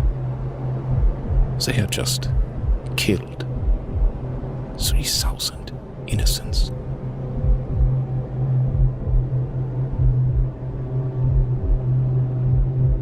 The right-hand column, meanwhile, had not moved. Dr. Neasley recounts his experience, writing, Dr. Mengele ordered all the doctors to step forward. He then approached the new group, composed of some 50 doctors, and asked those who had studied in a German university, who had a thorough knowledge of pathology and had practiced forensic medicine, to step forward. "Be very careful," Mengele added.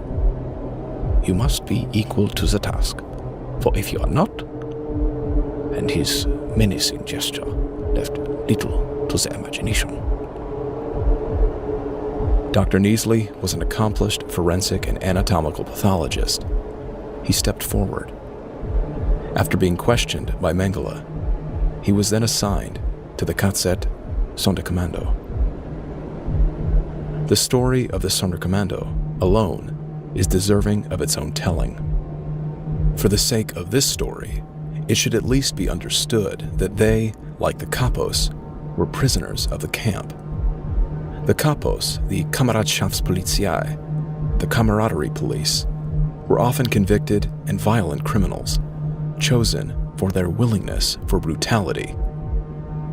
Offered significantly better living conditions and food, they were given auxiliary leadership positions over their fellow inmates. Faithfully serving the SS, even as prisoners themselves, they were charged with the discipline and even killing of misbehaved prisoners. Similar to these men, in exchange for keeping their lives and the provision of better conditions, the Sonderkommando did much of the dirty work in the crematoriums and medical labs, while the Nazi SS merely gave the orders. Auschwitz survivor and author Primo Levi writes of the Nazis' philosophy regarding this use of prisoners. "It is not enough to relegate them to marginal tasks.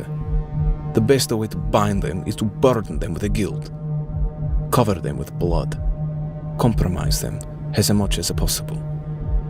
They will thus have established with their instigators the bond of complicity, and they will no longer be able to turn it back." In routine fashion, every 4 months, the Sonderkommando would be summarily liquidated. They were executed to prevent any single prisoner from witnessing more than the Nazis felt was allowable. A new group from an arriving train would be selected to replace them and to burn and dispose of the bodies of their predecessors. As a witness, Dr. Neasley was one of the few prisoners to have escaped death after passing through the gates of the crematoria.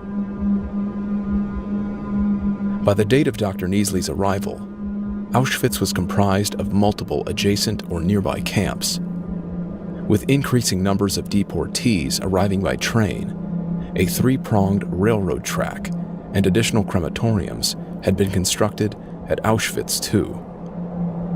Also referred to as Birkenau, these added features were constructed in order to speed up the selection and gassing of deportees upon their arrival. With Birkenau serving as the primary extermination camp at Auschwitz, it likewise served as the experimental camp, with the nearby crematoria serving to dispose of the victims' bodies. Relatively few people ever had the opportunity to speak of the atrocities witnessed at these camps, for the vast majority were slaughtered almost immediately upon their arrival. It therefore goes without saying that these truly horrific stories have been primarily told by the only people who can: the survivors. The purpose for human experimentation varied among the different concentration camps around Germany and the Nazi-occupied regions. In part, German pharmaceutical companies took advantage of the unfettered access to living humans on which to test a variety of new vaccines and medications. Many more experiments were military-related, aimed at improving scientific knowledge of how to treat and prevent German soldiers' injuries, infections, illnesses, and subsequent deaths on the battlefield. Still further were those experiments conducted under the Nazi premise of proving the viability of their theories on race, their pseudoscientific belief in Aryan racial superiority. In pursuit of these ideologies, the approximately 200 offending Nazi physicians enjoyed complete freedom to act without regard to basic medical ethics and without any consideration for the health of their patients, their victims. Indeed, nearly all subjects endured incredible suffering, mutilation, and indescribable pain. The experiments were often deliberately designed to terminate in a fatal outcome for their victims.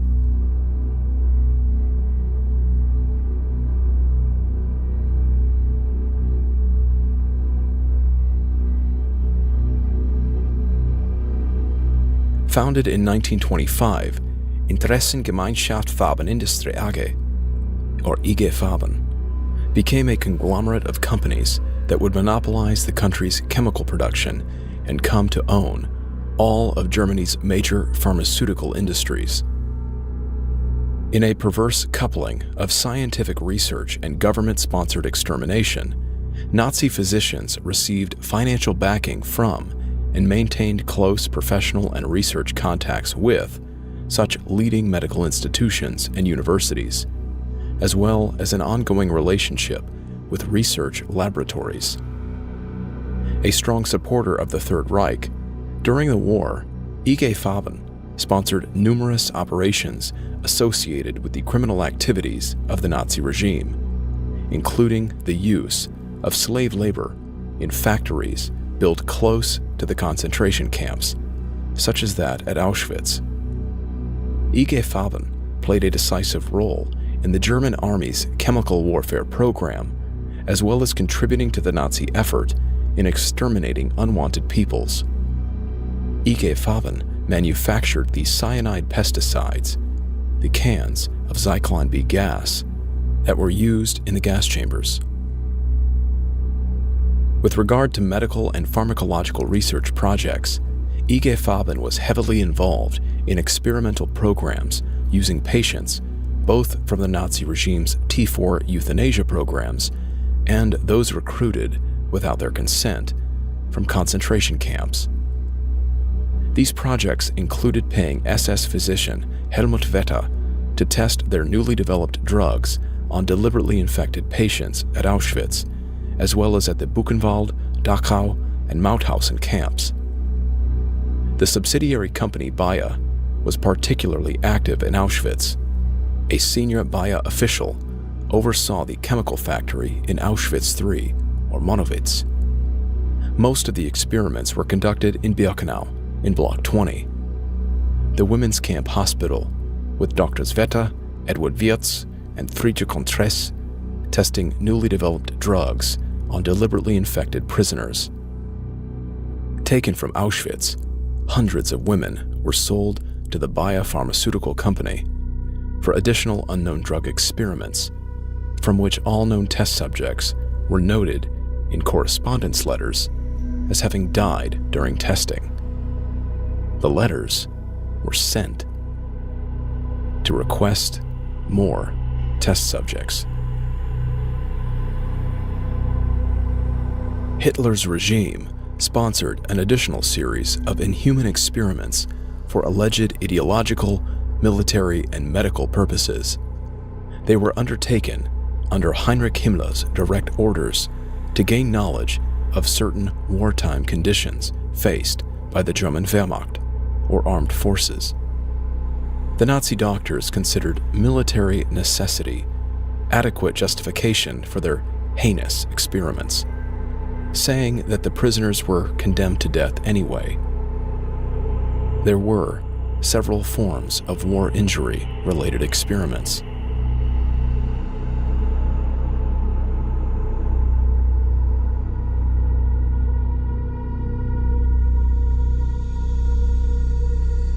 At the German concentration camps of Sachsenhausen, Dachau, Natzweiler, Buchenwald, and Neuengamme, scientists used camp inmates to test immunization compounds and antibodies for the prevention and treatment of contagious diseases.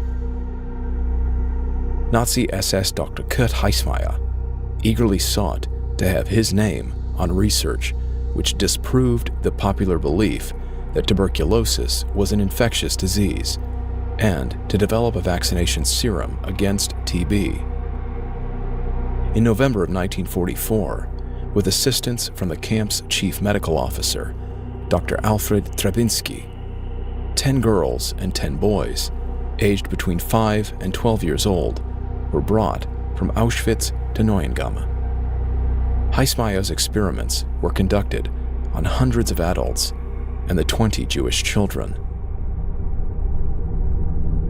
Dr. Heissmeyer lacerated the children's skin and rubbed tuberculosis bacilli into the wounds, or otherwise injected live bacterium into his victims' lungs to attempt to immunize them against TB. He also painfully excised the lymph glands from the arms of the Jewish children. About 200 adult subjects died from these experiments. The fate of the 20 surviving children, however, did not end in the camp. In mid-April of 1945, with Allied forces drawing closer, Heissmeyer and SS Obersturmführer Arnold Strippel deliberated on their best course of action, realizing the war was lost. On April 20th, the children, their 4 adult caretakers, and 6 Soviet prisoners were transported to the nearby Bullenhauser school in Hamburg, which had been used as a satellite camp since October of the previous year. The children were told that they had to be vaccinated against typhoid fever before continuing the journey to another camp. Arriving at the school, the children were unloaded and were immediately taken to the basement and ordered to undress. One of the attending SS officers reportedly stated, "They sat down on the benches all around and were cheerful and happy that they had been for once allowed out of Neuengamme. The children were completely unsuspecting." Rather than receiving vaccinations, the children were then injected with morphine by Dr. Trebinski. Using lengths of rope, they were then hanged by the neck from hooks on the walls of the basement. The adults were similarly hanged from pipes in the ceiling. The Nazi SS men found it difficult, however, to kill the mutilated children. The first child to be strung up was so light, due to disease and malnutrition, that the rope would not strangle him. SS Untersturmführer Johann Frahm later shamelessly recounted that he proceeded to bear hug the child and had to use all of his own body weight to tighten the noose. Then he hanged the other children, 2 at a time, from different hooks. "Just like pictures on the wall," he recalled. He added that none of the children had cried.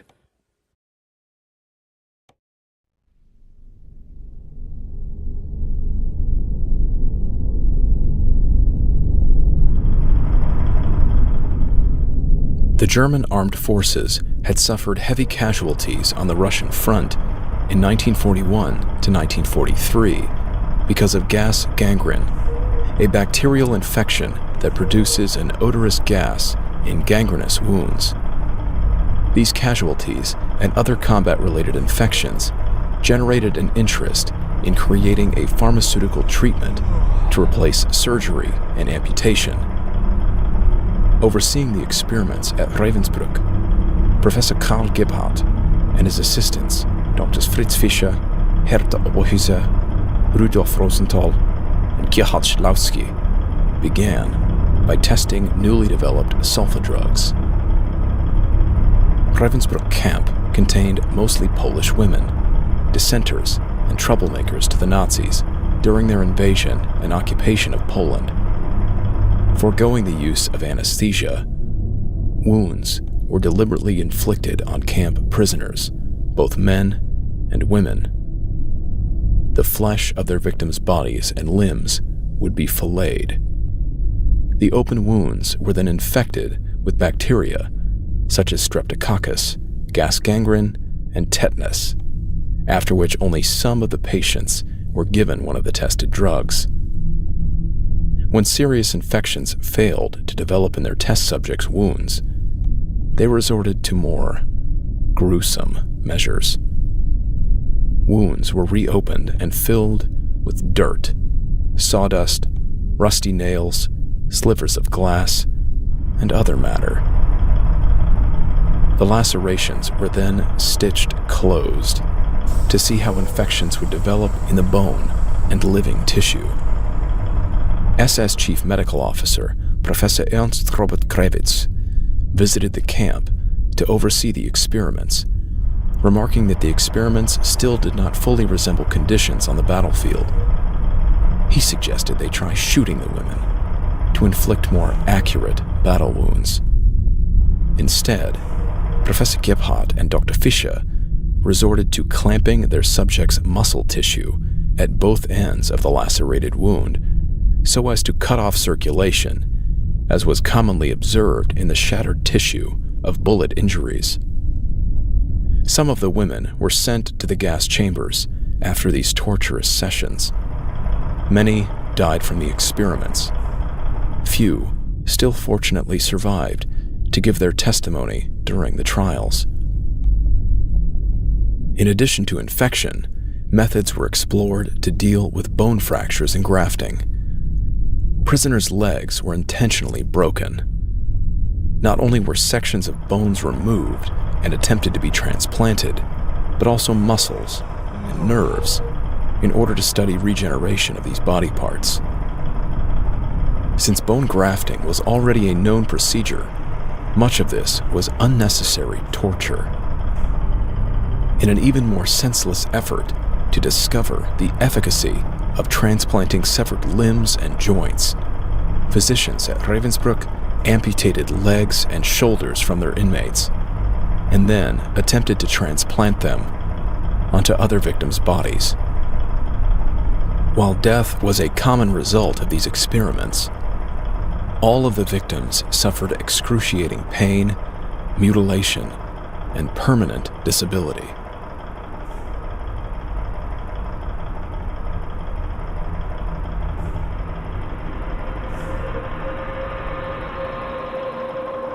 In 1939, SS Dr. Sigmund Rasche, an officer in the Luftwaffe's medical service, became involved in testing a plant extract as a cancer treatment. Despite being recommended to the use of rodents, Rasche insisted on using human test subjects. Himmler agreed, and a human cancer testing station was established at Dachau. 2 years later, in early 1941, Rasche suggested to Himmler that high-altitude, low-pressure experiments be carried out on live human beings. His goal was to determine the effects of exposure at high altitude when German pilots abandoned their aircraft with or without oxygen equipment and were subjected to low atmospheric pressures. Accompanied by civilian physicians Siegfried Rüff and Hans Romberg, of the German Experimental Institute of Aviation. The experiments were carried out in the spring and summer of 1942 using a portable pressure chamber supplied by the Luftwaffe. 5 to 15 prisoners were locked in the chamber, the interior pressure of which was then lowered to a level corresponding to very high altitudes, up to 68,000 feet, or 20,000 meters. Russia would have them repeatedly subjected to gradual or sudden changes in the air pressure, both increasing and decreasing. Under low-pressure conditions, the victims became frenzied, tearing out their hair, scratching their faces with their nails, beating their heads against the wall, or screaming until they became unconscious. When the pressure was increased, prisoners were observed to undergo profound disturbances of consciousness. Ultimately, their lungs would rupture, causing them to collapse into fits of agonal breathing, otherwise known as death throes. Those who survived the experiment often suffered from severe shock and mental disorders due to the hemorrhages occurring in their brains. After viewing a report of one of the fatal experiments, even Himmler remarked that if a subject should survive such treatment, he should be pardoned to life imprisonment. Dr. Rascher replied to Himmler that the victims were merely Poles and Russians, and that he believed they should be given no such amnesty. Autopsies were carried out on the victims, some of whom were still alive, in order to check for the formation of bubbles in their brain tissue. Tissue samples were subsequently removed from their brains, necks, lungs, sympathetic nervous system, liver, heart muscles, kidneys, and muscles from their limbs. Most of the victims died slowly from their injuries.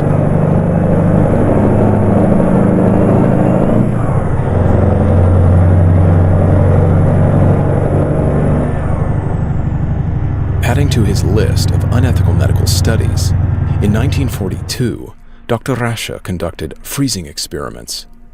He again wrote to Himmler, who granted his request, and it was not long before he was submerging prisoners into ice baths to measure the duration and intensity of their death throes. These experiments were also conducted at Dachau after the high-altitude experiments had concluded. Their purpose was to determine the best way of rewarming German pilots and sailors who had been stranded in the North Sea and suffered severe hypothermia. Dr. Rasche's victims were forced outside to stand naked in the snow, suffering painful frostbite and blistering cold winds for up to 14 hours at a time. They were alternatively forced into a tank of ice water for 3 hours. In an effort to determine how long it took them to freeze in water, pulse and internal temperature were measured using a series of electrodes. Their violent shivering, however, often disrupted these readings and disguised the irregular heartbeats of those who suffered fatal cardiac arrhythmias. Rewarming of the surviving victims was then attempted by different methods. Some were placed under sun lamps, with many having their skin severely damaged by burns. Others would have hot water forcefully irrigated into their stomach, bladder, or rectum. Many suffered excruciating internal blistering of their intestines. Himmler highly supported these experiments, attending some of them in person and indicating that anyone who opposed Rasche's testing should be considered a traitor who would allow German soldiers to die. In reference to an anecdote about locals who lived along the North Sea, Himmler reportedly said he thought that a fisherwoman could well take her half-frozen husband into her bed and revive him in that manner. And he added that locals believed animal warmth had a different effect than artificial warmth. Following his recommendations, Dr. Rasche requested 4 Romani women to be sent to Ravensburg to Dachau. Warming was then attempted by placing the hypothermic victim between two naked women. In a display of his complete apathy for the suffering of his patients, Dr. Rascher evidently requested the transfer of his hypothermia lab from Dachau to Auschwitz, which had larger facilities, and where his victims might cause fewer disturbances. Apparently, Rascher complained that his concentration was frequently interrupted when the hypothermia victims shrieked from pain as their extremities froze solid. One witness later testified that some hypothermia victims were thrown directly into boiling water. Out of the roughly 300 prisoners used for these freezing experiments, about 80 to 90 of them died as a result, the remaining majority dying from other harsh living conditions and mistreatment in the camp. In 1951, a 3-page-long post-war deposition was uncovered, written by Heinz Reimer, reportedly one of the few known survivors of Rascher's hypothermia experiments. In addition to these, Reimer describes a series of viral infections and open wounds he suffered at the hands of the Dachau doctors, including Dr. Klaus Schilling's experiments with malaria. This inhuman Nazi locked me up every day for 2 hours in a glass cage, and I had to endure thousands of Anopheles mosquitoes on my body. Once I could no longer sense the pain, I made an attempt of resistance against the mosquitoes, while I assumed that this would not be seen. But the doctor, if you want to call this beast like this, saw my attempt of resistance in the mirror. For this, I received 7 days of strict detention. But before I was led away to the detention, I received 25 lashes with a leather bullwhip. Increasingly eager to generate new medical research and to make a name for himself, in early 1944, Dr. Rascher began experimenting with the effects of polygal, a substance he created from beet and apple pectin, which aided blood clotting. He predicted that the preventative use of polygal tablets would reduce bleeding from both gunshot wounds sustained during combat or wounds during surgery.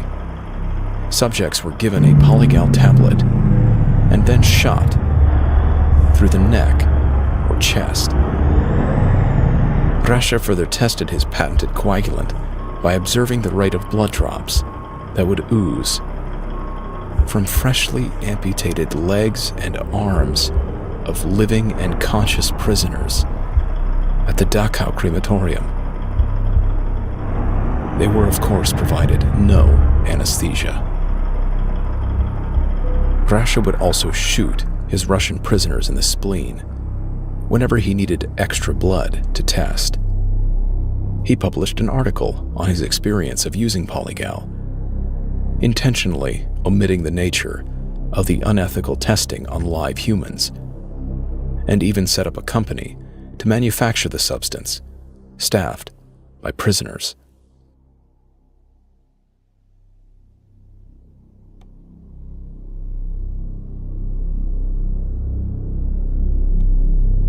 Dr. Kurt Plotner eventually replaced Dr. Rascher as head physician of human experimentation at Dachau.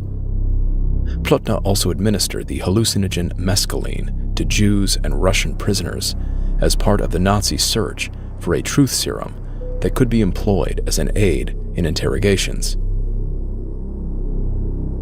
SS Dr. Wolfram Sievers was the managing director of both the German Institute for Military Scientific Research and the Nazi think tank called Ahnenerbe, which sponsored the experimental research at Dachau. In addition to the experiments involving hypothermia and atmospheric pressure, in the late summer of 1944, Nazi physicians at Dachau conducted experiments involving the forced consumption of seawater and its effects on the human body. The post-war trials would determine that Dr. Sievers visited Dachau in July of 1944 to speak with Kurt Plotner and Dr. Wilhelm Begerbock, who ultimately carried out the seawater experiments, along with Dr. Hans Eppinger. The victims were some 90 German, Czech, and Polish gypsies. Deprived of food, they were given only brackish yellow seawater for days on end. They became so profoundly dehydrated that they were seen licking the floors after they were mopped, just to get a drop of water.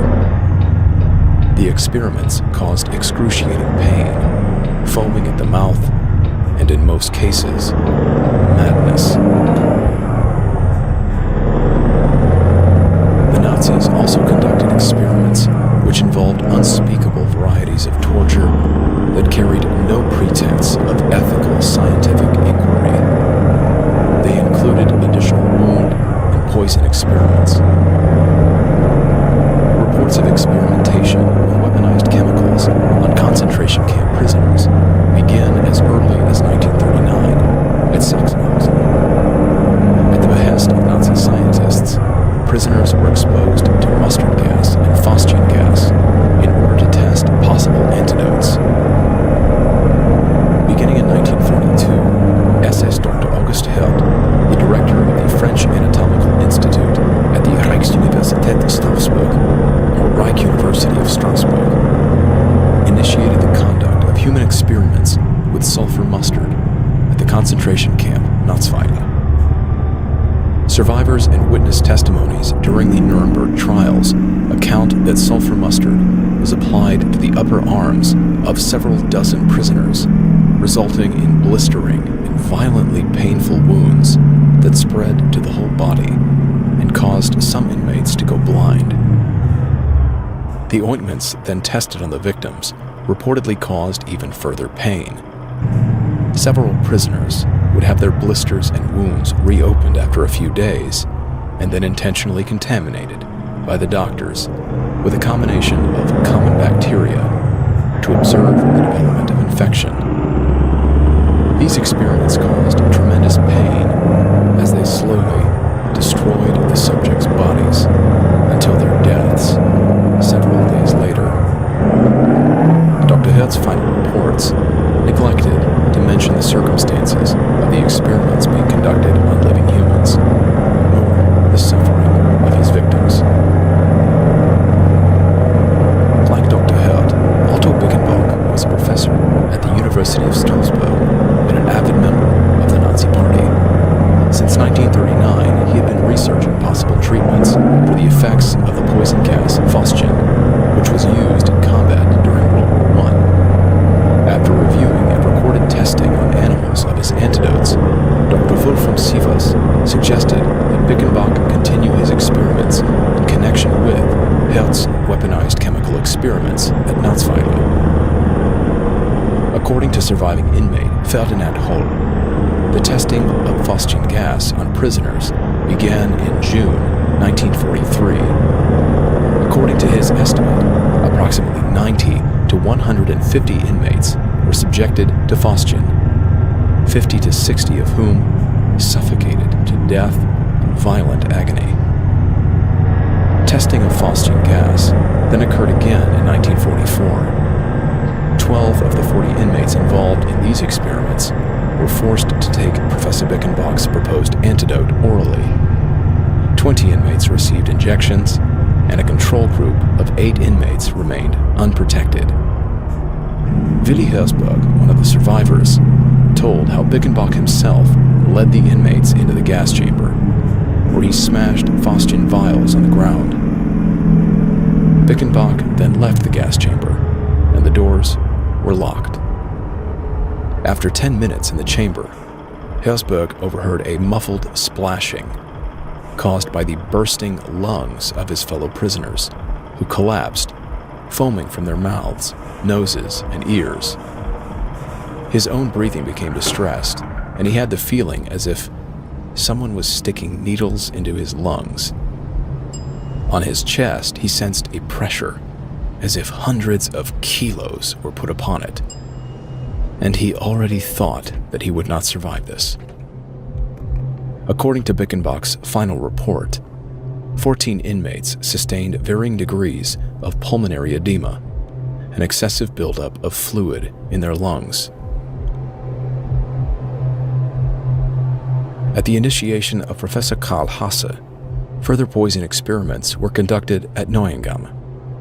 In early 1945, selected inmates were forced to drink decontaminated water that had been previously poisoned with nitrogen mustard gas to test the efficacy of the decontamination methods. Having investigated Hasse's findings, SS Oberfuhrer Helmut Poppendick deemed these tests insufficient.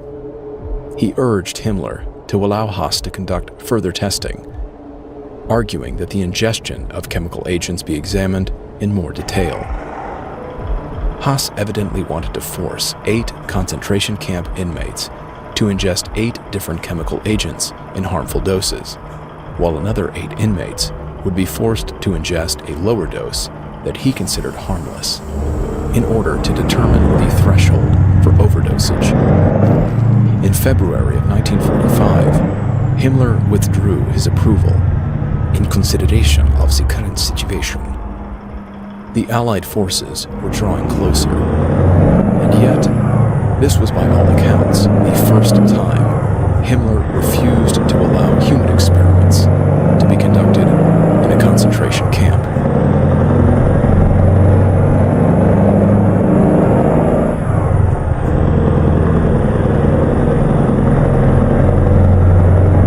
At the end of August 1943, 86 Jews were gassed by SS Commander Josef Kramer at Natzweiler Stutthof for the purpose of constructing a collection of skulls and skeletons to be kept at the Institute of Anatomy of the Reich University of Strasbourg, under the directorship of Dr. August Hirt and with the direct assistance of Dr. Wolfram Sievers.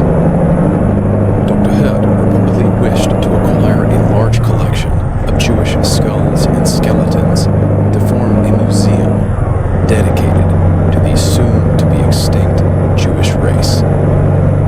Reports indicate that over 100 Jewish prisoners were initially selected at Auschwitz, chosen for their perceived stereotypical racial characteristics. Only 87, 29 women, and 58 men survived to finish the journey by train and forced march to Strasbourg. One of the men was apparently shot for refusing to enter the gas chamber. Kramer reportedly claimed to have pushed the rest into the chamber himself. Following their murder, some of the corpses were used as cadavers for students to dissect, while others were dismembered and placed in storage vats of alcohol. Ultimately, the anthropological project envisioned by Hirt failed to be completed due to a lack of resources. In the meantime, new specimens were still being collected. Mere months before Allied troops reached Auschwitz, in August of 1944, a new convoy of deportees was arriving. Dr. Mengele was again waiting on the platform to peruse the new arrivals. He spotted 2 individuals of interest to him. A hunchbacked father, standing next to his rather tall and handsome son, about 15 or 16 years old. The son exhibited a deformed right foot. Dr. Neasley writes, Mengele sollte have discovered in the person of the hunchbacked father and his lame son a sovereign example to demonstrate his theory of the Jewish race's degeneracy. The father and son were immediately sent to Dr. Neasley's quarters at the No. 1 crematorium. A note with Dr. Mengele's instructions was delivered to Dr. Neasley by their soldier escort, SS Oberscharführer Mossfeld. Mengele wanted the father and his young son thoroughly examined and measured. They were then to be killed and examined again. Overcome with the horrific irony of the situation, Dr. Neasley writes, I Jewish doctor had to examine them and then perform the dissection on the still warm bodies. Also shaken was I by the situation about which I was powerless to do anything at all. That I suddenly felt myself spinning close to the edge of madness. He expressed that only through the force of sheer willpower could he bring himself to conduct the examination. He was kind to them. He conversed with them about their life in the ghetto, about the sacrifice the boy's mother had paid in starving herself to death to provide them the additional scraps of food. After finishing their examination, Dr. Neasley offered them a warm meal, sparing them the knowledge that it would be their last. Within half an hour, Oberscharführer Musfeld returned, escorting them into the furnace room to undress. Dr. Neasley heard the Ober's revolver crack twice.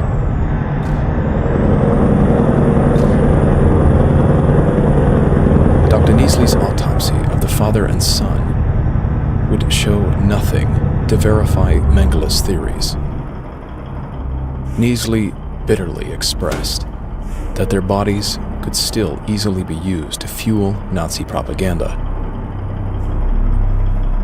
Having sent another 10,000 of the newly arrived men and women to their deaths in the gas chambers, Dr. Mengele arrived at the crematorium to listen to Dr. Neasley's report on the father and son. Mengele was determined not to have the bodies cremated and asked Dr. Neasley what methods could be used to preserve the skeletons. With Mengele considering the proposal of dissolving the flesh with chemicals as too time-consuming, he ordered the bodies to be cooked in boiling water. Offered only these simple instructions, Dr. Neasley put the question of finding a vessel large enough for the job to Oberscharführer Musfeld. Evidently, even Musfeld was horrified by Mengele's request. 2 large iron casks were procured within the camp and were placed over a bricked fire in the courtyard. After 5 hours of boiling, Dr. Neasley discovered that their flesh was softened enough to fall away from the bone. The fire was put out, and Dr. Neasley waited nearby for the casks to completely cool before removing the remains. As dusk began to fall, he was startled by an approaching summer commando. The man was screaming for him to hurry. Having finished their labor in the crematorium chimneys, a group of Polish prisoners had been waiting in the courtyard for their Nazi escort back to their barracks. While scrounging for food, they had happened upon the unguarded casks. They were eating the meat. Alerted to the nature of what kind of meat they had been eating, the Poles were sick, horrified, paralyzed. The skeletons were given a gasoline bath to dry them. Once finished, they were arranged on the same tables on which they had sat for their examination the prior evening. Dr. Mengele was highly pleased. He had brought several officers with him. They pompously examined certain parts of the skeletons and launched into high-sounding scientific terms, talking as if the 2 victims represented an extremely rare medical phenomenon. They abandoned themselves completely to their pseudoscience. Nazi propaganda never hesitated to cloth its monstrous lies in scientific apparel. The method often vaulted. Since those stories, Moses' lies were directed usually at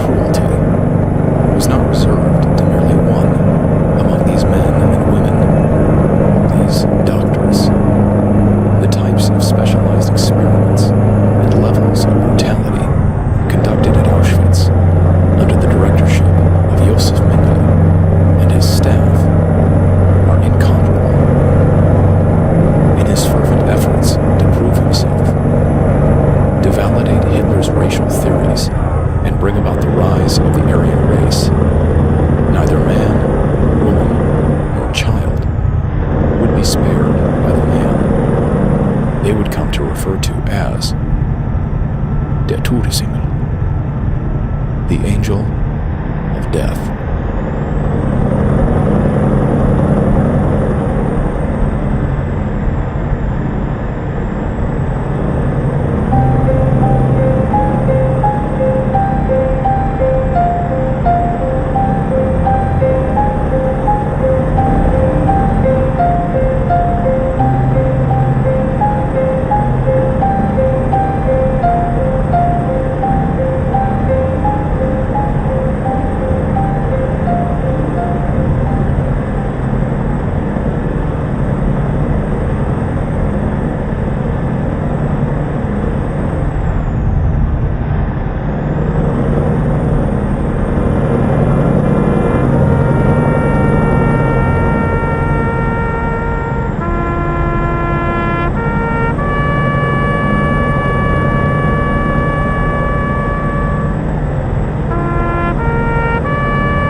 Since the end of World War II, American military personnel have maintained a presence on the island Okinawa, the largest in the Ryukyu Island chain, now a prefecture of mainland Japan, and in 1945, the site of one of the bloodiest battles of World War II, with nearly equal numbers of soldiers and civilians perishing.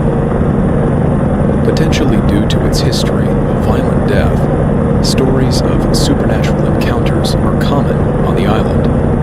In fact, many American service members consider Okinawa the most haunted place in the U.S. military.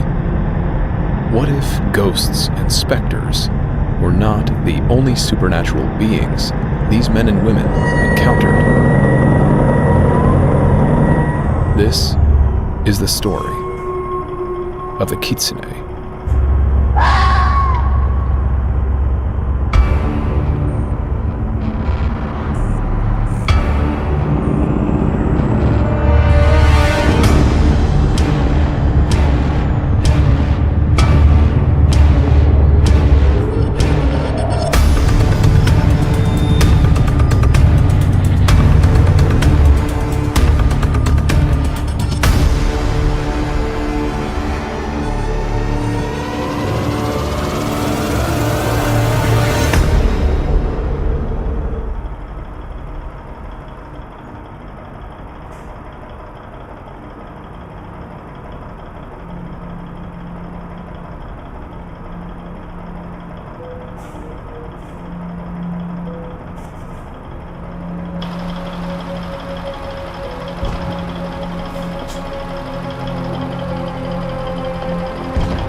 The Battle of Okinawa, occurring from April 1st until June 21st of 1945, was the last major battle of World War II, and one of the bloodiest.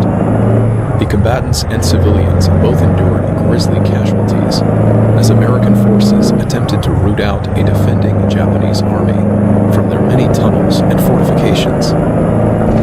Approximately 7,500 U.S. Marines and soldiers and another 5,000 sailors were killed. Japan sacrificed even more men, at least 110,000 soldiers, with less than 8,000 Japanese soldiers surrendering, while many committed seppuku, a form of honorable and ritualistic suicide. Civilian death counts are undetermined, with some estimates as high as 160,000, more than a third of the island's population at the time. They were either caught in the crossfire between the two armies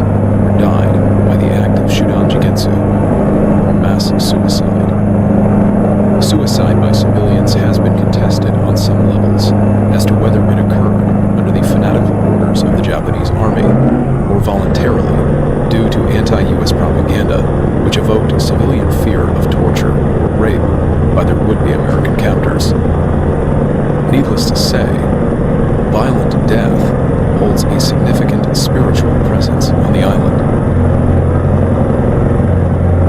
Following the surrender of the Japanese Empire later that same year, Okinawa and the rest of the Ryukyu Islands were placed under American jurisdiction. With the signing of treaties occurring over the following decades, American military bases eventually became permanent installations on the island and remain so to this day under the U.S.-Japan Status of Forces Agreement. American occupation in Okinawa has remained a controversial issue, with the 1970 Koza riot against the U.S. military presence violently demonstrating such tensions between locals and U.S. personnel.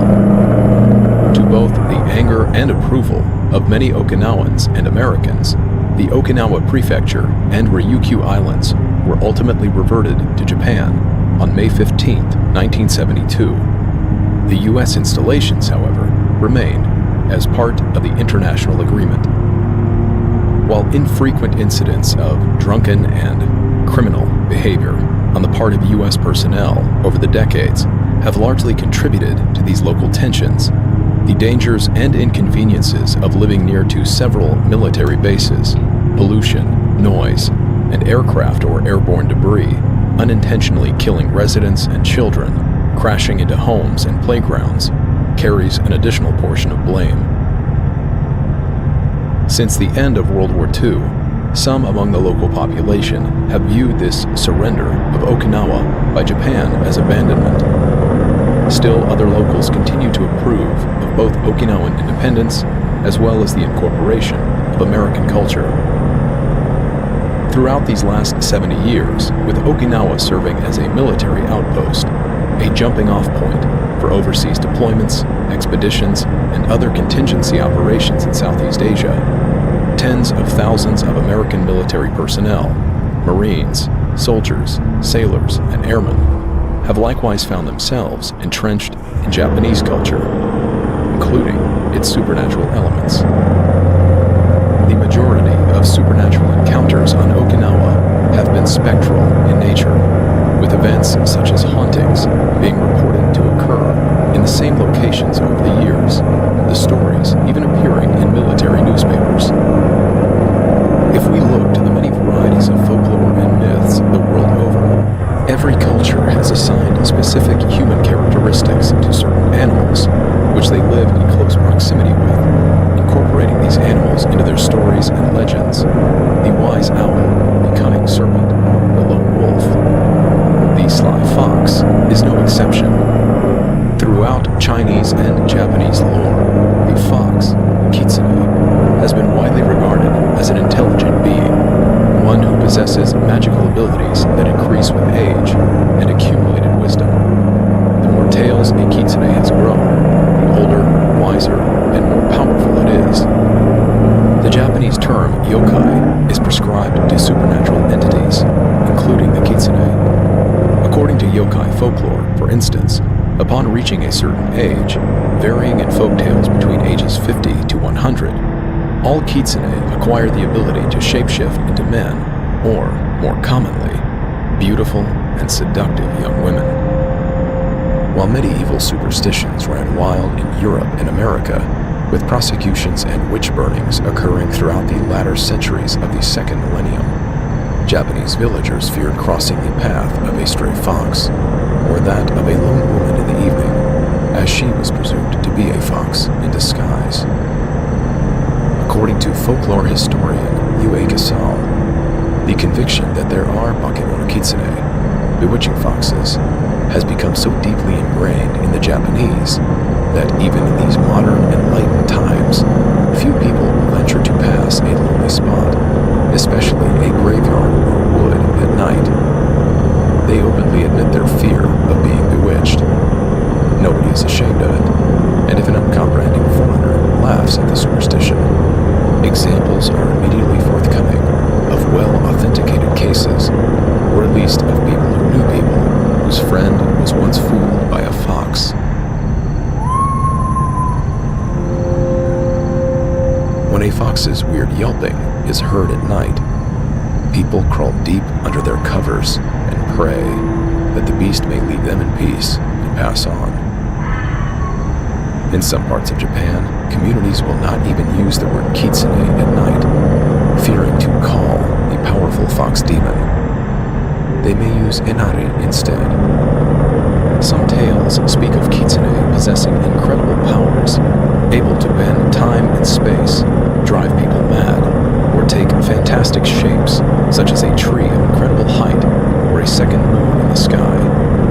Other kitsune have characteristics reminiscent of vampires or succubi, and feed on the life or spirit of human beings, generally through sexual contact, feeding on their victims while they sleep. Among other supernatural abilities, individuals who are known to be illiterate are said to suddenly acquire the ability to speak and write fluently, even in foreign languages. Folk tales involving kitsune vary in their characterization, with some speaking of kitsune as tricksters, while other stories portray them as faithful guardians, friends, lovers, and even wives. These more kind-hearted supernatural fox spirits are often associated with one of the most important and powerful kami, or gods, named Inari, a prominent deity of fertility and prosperity in the Japanese Shinto religion. This association has reinforced the fox's supernatural significance throughout Japan. While many depictions of the kitsune are harmless or even benevolent, they are also believed to have demonic counterparts, a malevolent form of kitsune, a belief which has been attributed to very real Japanese historical accounts of illnesses and misfortunes being blamed on demonic possession, as well as violent retributions taken against the possessed individuals and their families. In fact, followers of the ancient Japanese religion of Shugendo still perform exorcisms on afflicted persons, attempting to cure them of symptoms or behaviors associated with kitsunetsuki, or the state of being possessed by a fox. With these ideas in mind, we are left to consider the island of Okinawa, steeped in chaos, haunted by so many violent deaths and unmarked graves, disturbed by a long-standing controversial occupation by foreign militaries, and a story of a young Marine during the Vietnam War, which suggests the potentially supernatural consequences. This story is not my own. It was told to me by my father on a drunken night when I was in my early 20s. I should say that the entire night was kind of weird when I think back on it. My father and I didn't have the best relationship, only really speaking on holidays. My mom had left when I was young, and I think I always blamed him. We still weren't talking much, but that was the longest we had hung out together without it devolving into a screaming match. Eventually, as I walked around the living room of my childhood home, looking at the relics of my past life, nostalgia, along with the buzz I was feeling, got the better of me. We started talking, mainly about people we hadn't thought of in years. Old friends, neighbors, the usual. The conversation grew quiet as we ran out of things to talk about. After a considerably longer period of silence, my dad caught my attention with a quiet cough. I realized he'd been staring at me, and the intensity in his eyes was unnerving. "You know I was in Vietnam, right? And that I spent some time in Okinawa?" he said. I nodded my head, noticing a slight feeling of apprehension creeping in. He took a few more long drags from his cigarette, and the look in his eyes seemed to darken. I half expected him to tell me I had a half-sibling in Asia. Now I kind of wish it was as simple as that. This story is kind of long, but here goes. This is the tale that I was told, as best I can recollect it. I hope you all enjoy it, or could possibly shed some light on the happenings that he and the men in his company witnessed or experienced firsthand. I should probably state here that he was a lance corporal in the Marines, as that may not be clear from the story itself. I wasn't that much older than you are now when I graduated boot camp and was shipped to Okinawa in the summer of '67 before heading to Vietnam. I didn't know what to expect between what I'd been trained to deal with and some of the things I heard from the guys on the base in Oki were saying. There were some pretty horrible stories coming out of the jungle, and yes, I was scared. But I was confident in myself and my brothers. I was also stupid.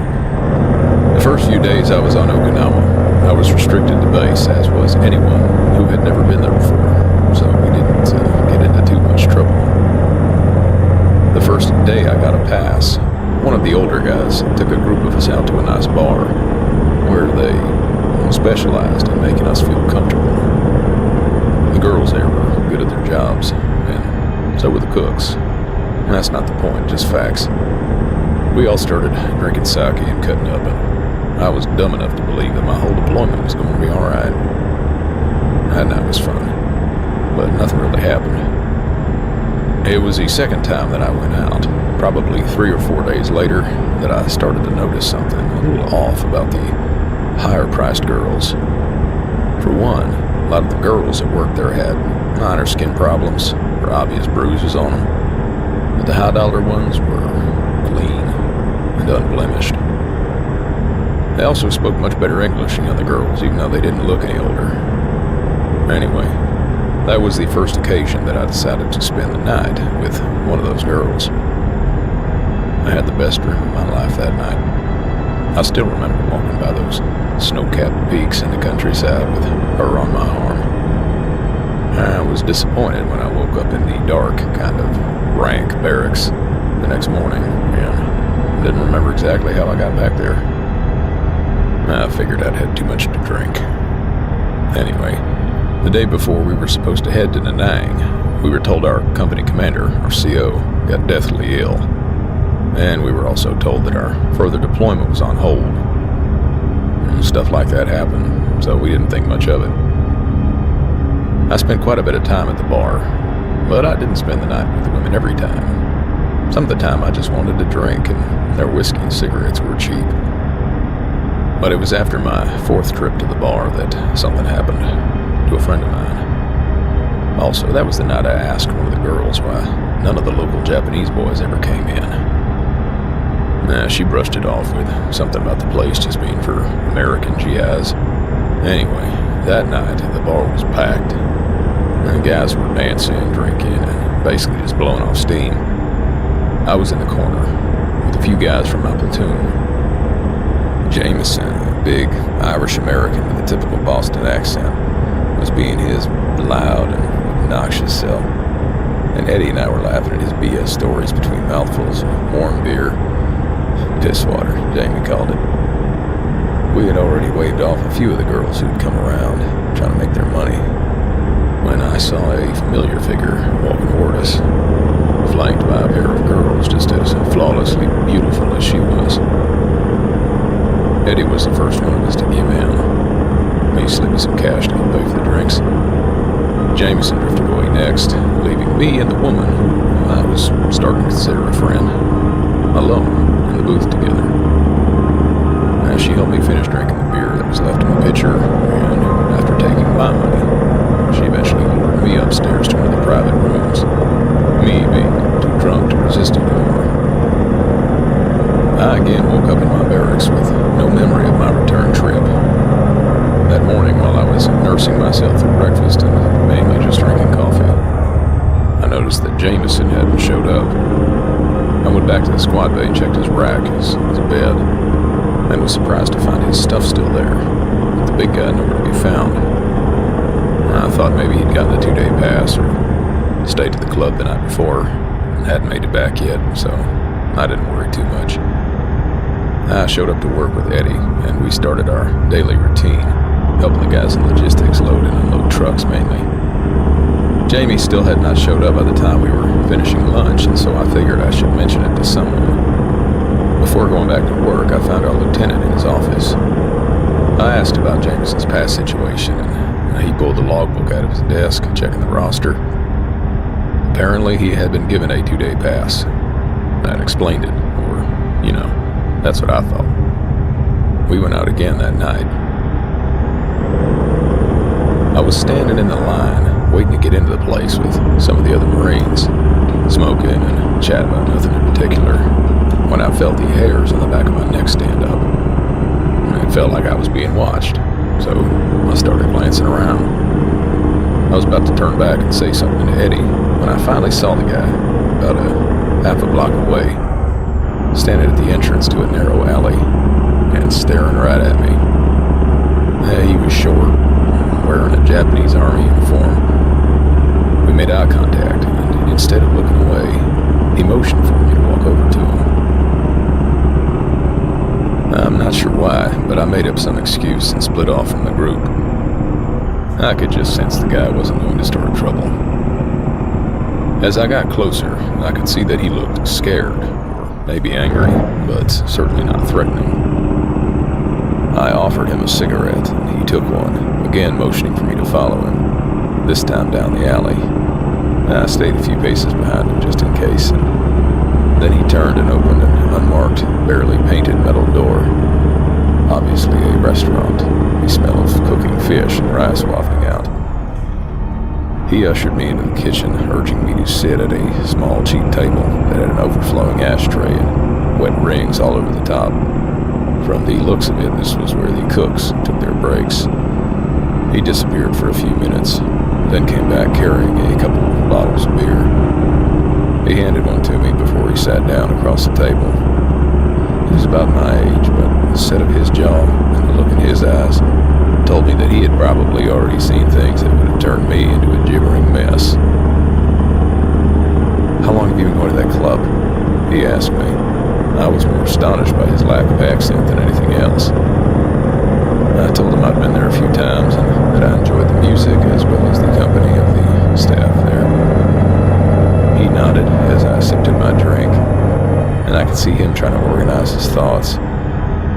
I thought about getting up and leaving, starting to feel slightly awkward in the unfamiliar place by myself. I was halfway through a swig of beer when he broke the silence. "Have any of your friends gone missing yet?"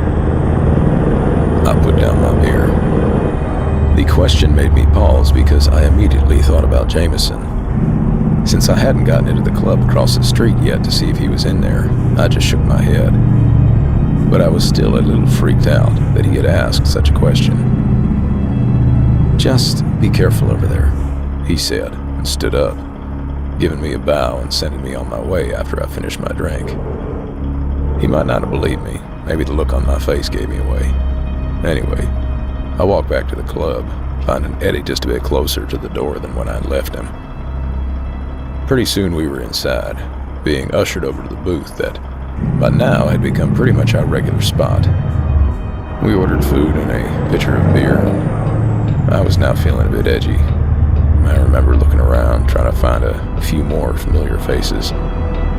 The Japanese guy had made me kind of paranoid, so I wanted as many people as possible that I knew to be around me, at least that night. As our group expanded, I started to relax, especially when, lo and behold, I saw Jameson coming down the stairs from the private rooms. He joined us and even had a couple of drinks, but there was something wrong with him. It was like his personality was a little bit forced. It was like he was trying too hard to be his loud, obnoxious self. Things were weird enough as it was, so I ended up dragging him away from the group outside and handed him a cigarette before asking him, "What the hell is up with you tonight?" Well, clearly he hadn't expected that kind of question, and he suddenly looked at me like he'd been caught doing something. He recovered himself a bit and just said, "What do you mean? I'm fine, man. Just a bit hungover and tired."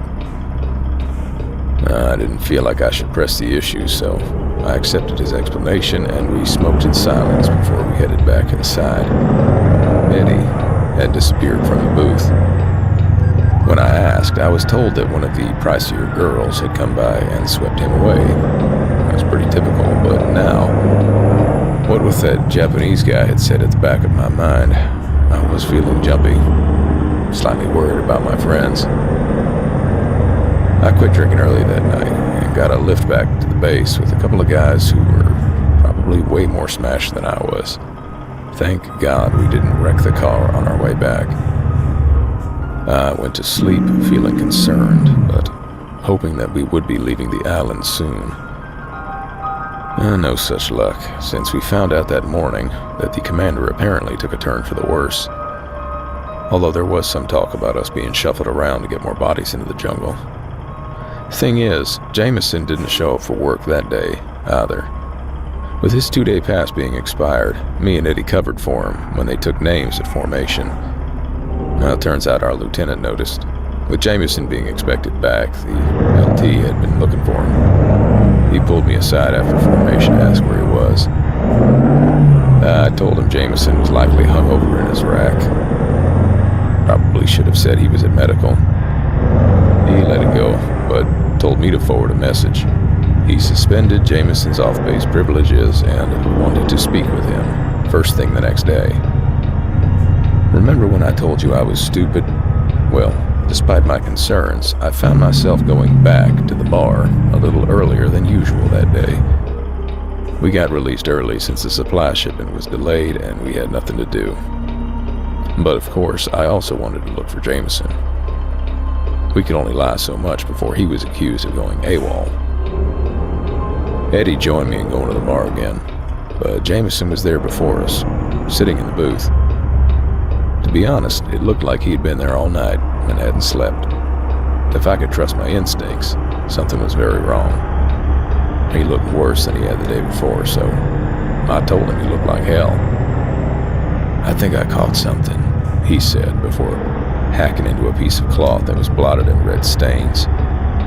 When he pulled the cloth away, I saw another dime-sized spot of fresh blood. Maybe he caught whatever our CO had. After we showed up, Jamie said he wanted to head back to the base to see what was wrong with him.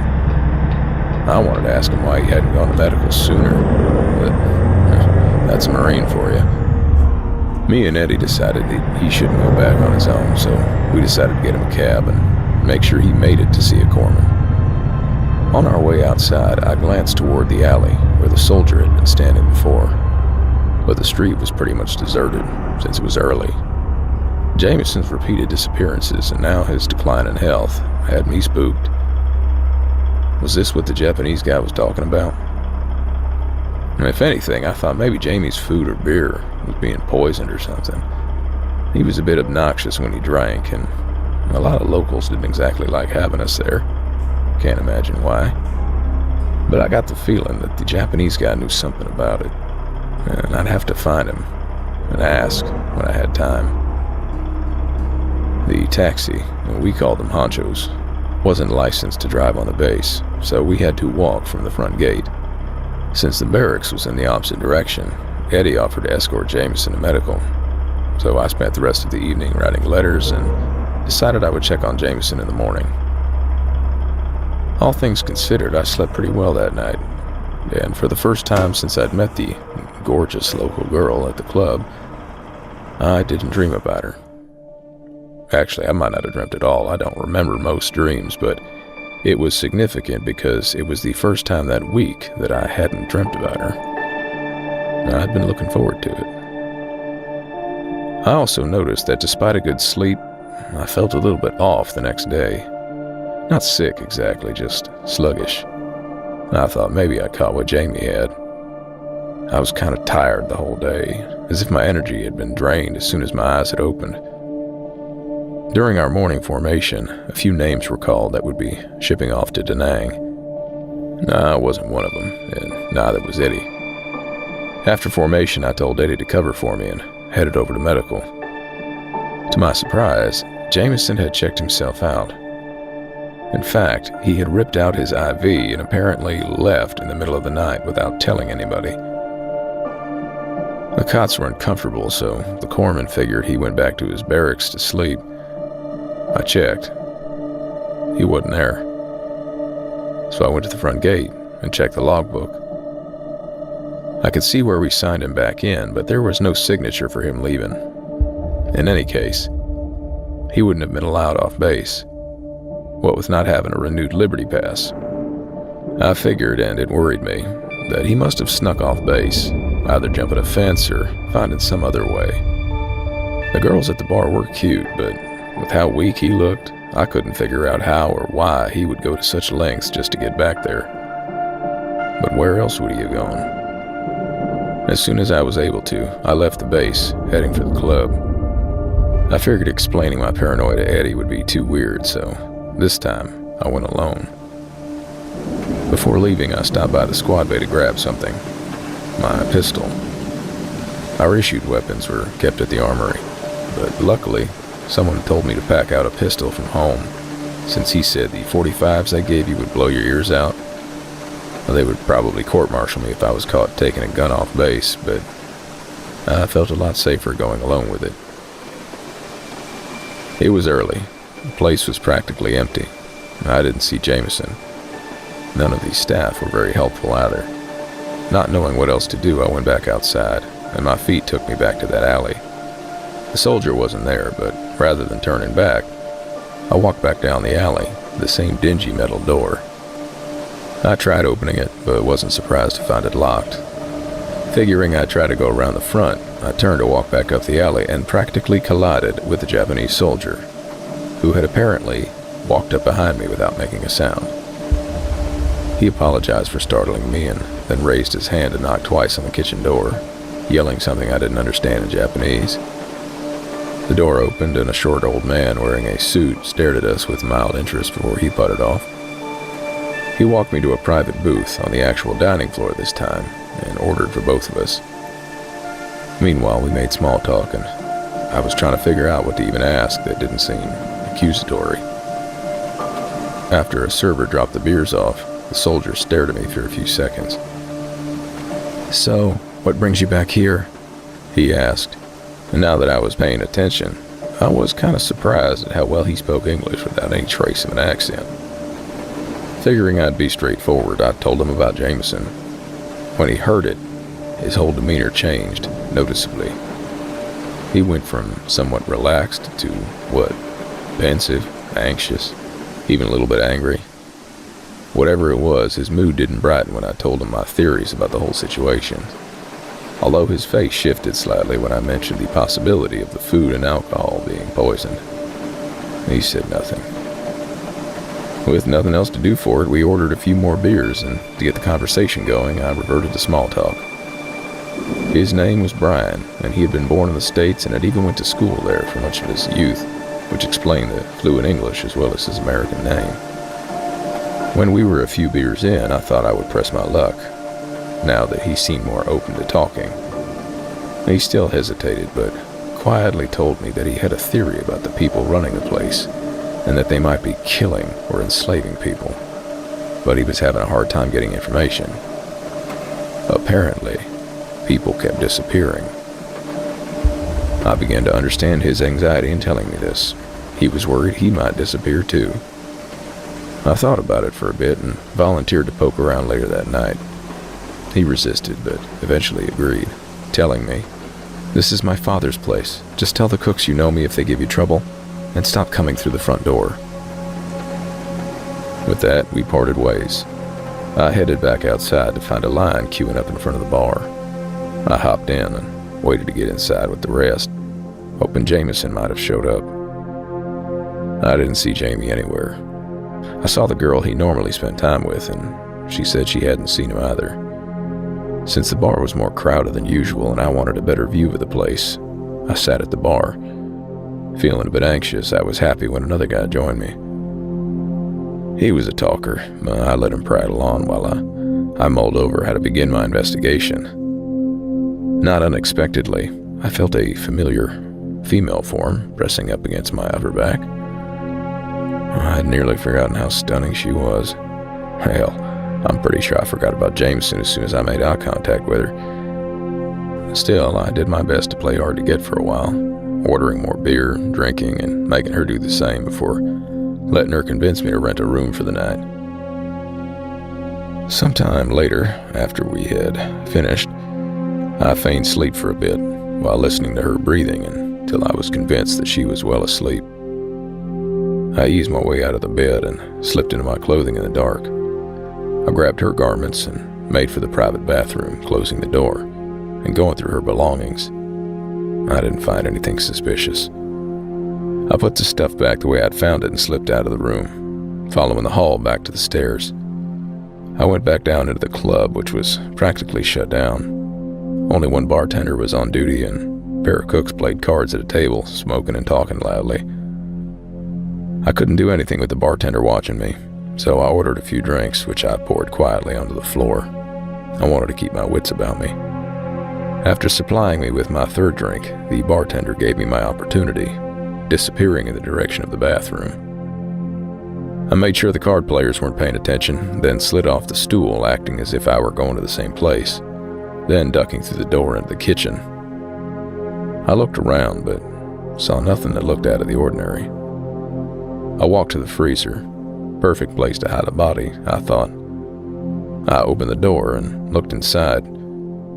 They had meat on the hooks, but I'm pretty sure it was pork. Nothing weird, so I walked back out, closing the door. Not wanting to be caught by the bartender, I was about to give up, at least for that night, when I noticed a door in the back wall, leading to what I would discover to be a root cellar. The door was slightly ajar. Feeling apprehensive as all hell, my bad judgment won out as my feet carried me through the doorway, which opened onto a staircase. The smell of damp earth and some kind of spices intensified as I walked down the wooden steps, listening as hard as I could for the sound of the bartender, or anyone else for that matter. When I reached the landing and tried to light my Zippo in the dark, that was when I heard it. I tried my damn lighter, it startled me so bad. It wasn't the bartender's footsteps. It was a muffled scream. It sounded a good distance away, so I made my way toward the back wall of the cellar, found a trap door, which was open. Son, until that point, that was the most scared I had ever been. For close to a full minute, I debated on whether or not just to turn around and run back up the stairs. Again, bad judgment making won out over cowardice, and I slid down into the opening, dropping about 6 feet down. Compared to the root cellar above, you could tell that the digging here had been done recently. The smell of fresh earth was so heavy in the air you could feel it in your throat and lungs. On a side note, I can't tell you how happy I was not to have been a tunnel rat in Vietnam. Having heard the stories from the guys coming back, I thought that's what this was. Viet Cong bringing a fight to Okinawa right under our feet. Or maybe some old Japanese fighters still in hiding, carrying on with that war. Hell, I didn't know what to think. I heard the scream again, and this time I could tell it was a man's scream. And there was agony in the sound. A sound I became very familiar with when I finally did start swapping lead with the Viet Cong, watching everyone around me getting ripped apart, dropping like flies. Anyway, I wasn't sure what I was dealing with, slowly walking down that dirt tunnel, expecting to find some kind of torture room, I suppose. I followed the cries, pulling my pistol out of my waistband. I had a million horror scenarios flashing through my mind as I moved through that tunnel. But I had to do something. The man screamed again, much closer now. There were lights strung along the tunnel when I came around a bend in the path. This portion of tunnel looked much older, probably used by the Japanese army. But that's when I heard the man's ragged sobs between the louder cries. I knew that voice. It was Jameson, and he was begging for his life. I didn't even realize that I'd stopped moving until he screamed again. I knew he needed help. He was dying. But somehow, I stopped myself from acting too quickly. I wasn't sure how many enemies I might be dealing with. I'd heard about booby traps in the jungles. As I slowly approached another entrance to a room off the tunnel, I could tell Jameson was just inside that room. I snuck up to the side of the entrance. Couldn't help but notice that, along with my buddy's voice, I distinctly heard something else under the sound of screaming and crying. It was grotesque. I pressed myself to the wall and peeked through the doorway. I recoiled immediately. To this day, I still struggle to make sense of what I saw. It haunts me. My friend and squad mate, Jameson, had been strapped to a table. His face was ripped apart, covered in blood. If it was not for his voice, I would not have recognized him. His clothes were tattered and soaked in blood. The next thing I'm going to tell you is something I have never told anyone, son. Well, you'll be the second. It was not a human who had done this to my friend. The thing in the room was a fox, but it was standing like a man on its two hind legs. It also had several tails, maybe 3 of them.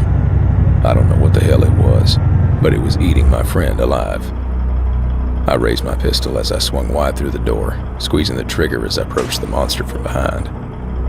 The first bullet struck to the side of the thing's spine, just under the shoulder blade. It didn't go down, and I squeezed the trigger 3 more times as it turned toward me with a whimpering growl. One of the shots missed, but the third smacked home into the creature's ribs. That time, it let out a pained yelp and dropped to a knee. Then it charged. I managed to get off another 2 rounds in its stomach before it hit me. It knocked the gun out of my hand, and somehow I managed to avoid its claws. Probably should have let him slash me, at least then I'd have scars to prove it. Obviously, it was strong as hell, but I think my bullets weakened it enough to give me an edge. I managed to land a hard kick to its skull with my boot, then lunged for my pistol. Whatever it was quick. It was out of the room and down the tunnel before I could take aim again. I'm not sure if I was more pissed or scared. Might have chased after it, but I knew Jamie didn't have much time. I untied him, bandaged him as best I could using my shirt and jacket. He was bleeding so much. I'm still not sure how I got him back out of those tunnels. I just started screaming for help when I got to the street. Some of the shop owners came out, must have had apartments or other stores. That guy Brian showed up as well. Anyway, they called for an ambulance. I kept pressure on Jameson's wounds. In the confusion, the police seemed to show up before I could even consider how ridiculous my story sounded. I think Brian picked up on that when I looked at him. None of the cops really spoke English anyway. As they were loading Jameson into the ambulance, I heard Brian telling the police something in Japanese. I still don't know what he said, but any guess what the official story was? Attacked by dogs.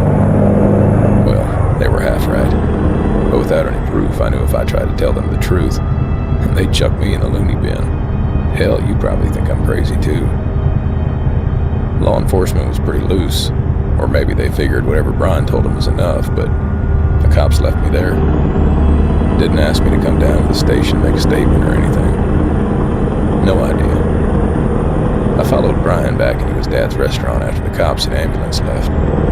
He asked me what happened. I told him everything. I couldn't help but notice he didn't seem surprised, or even skeptical.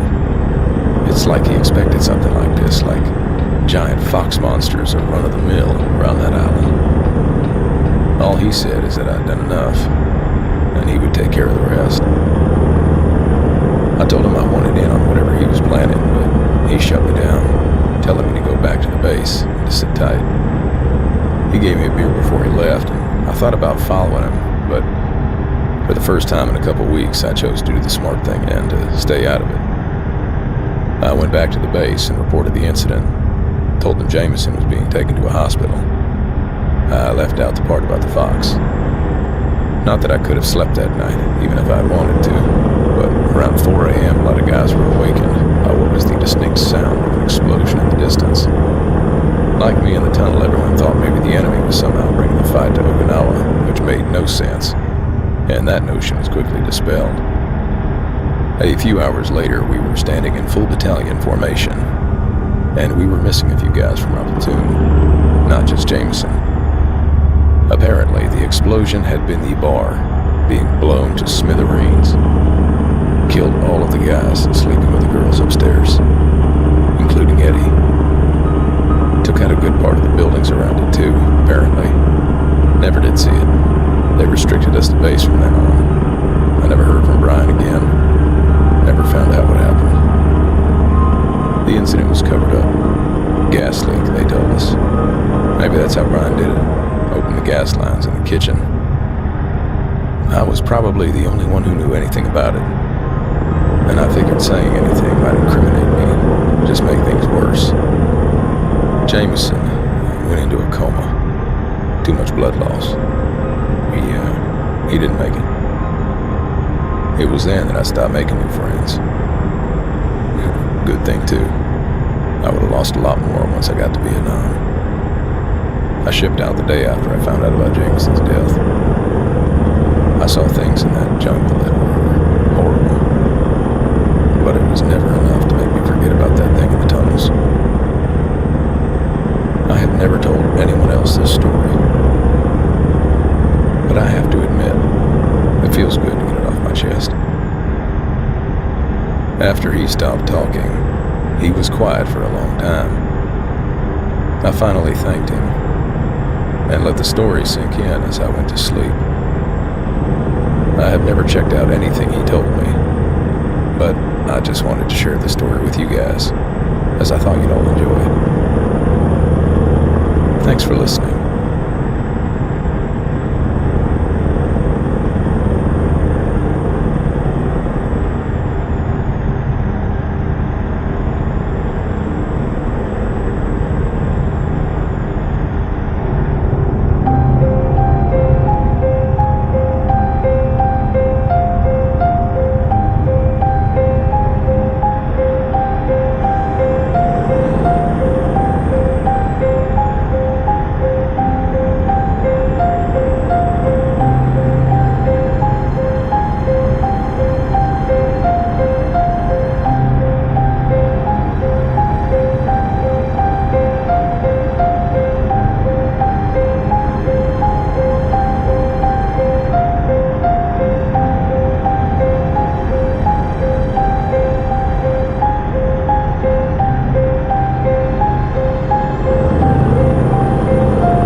Okay, alright.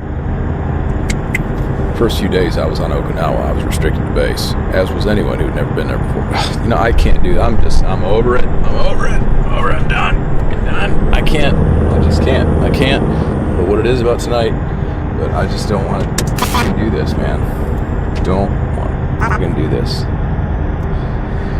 Gosh dang, dude. I was halfway through a swig of beer when he broke the silence. It's just not there. It's not there. I can't, I want to keep that graveliness going, but I just can't. It's like maybe I can. I just gotta keep coughing. Okay. He nodded as I sipped at my drink, and I could see him trying to organize his thoughts.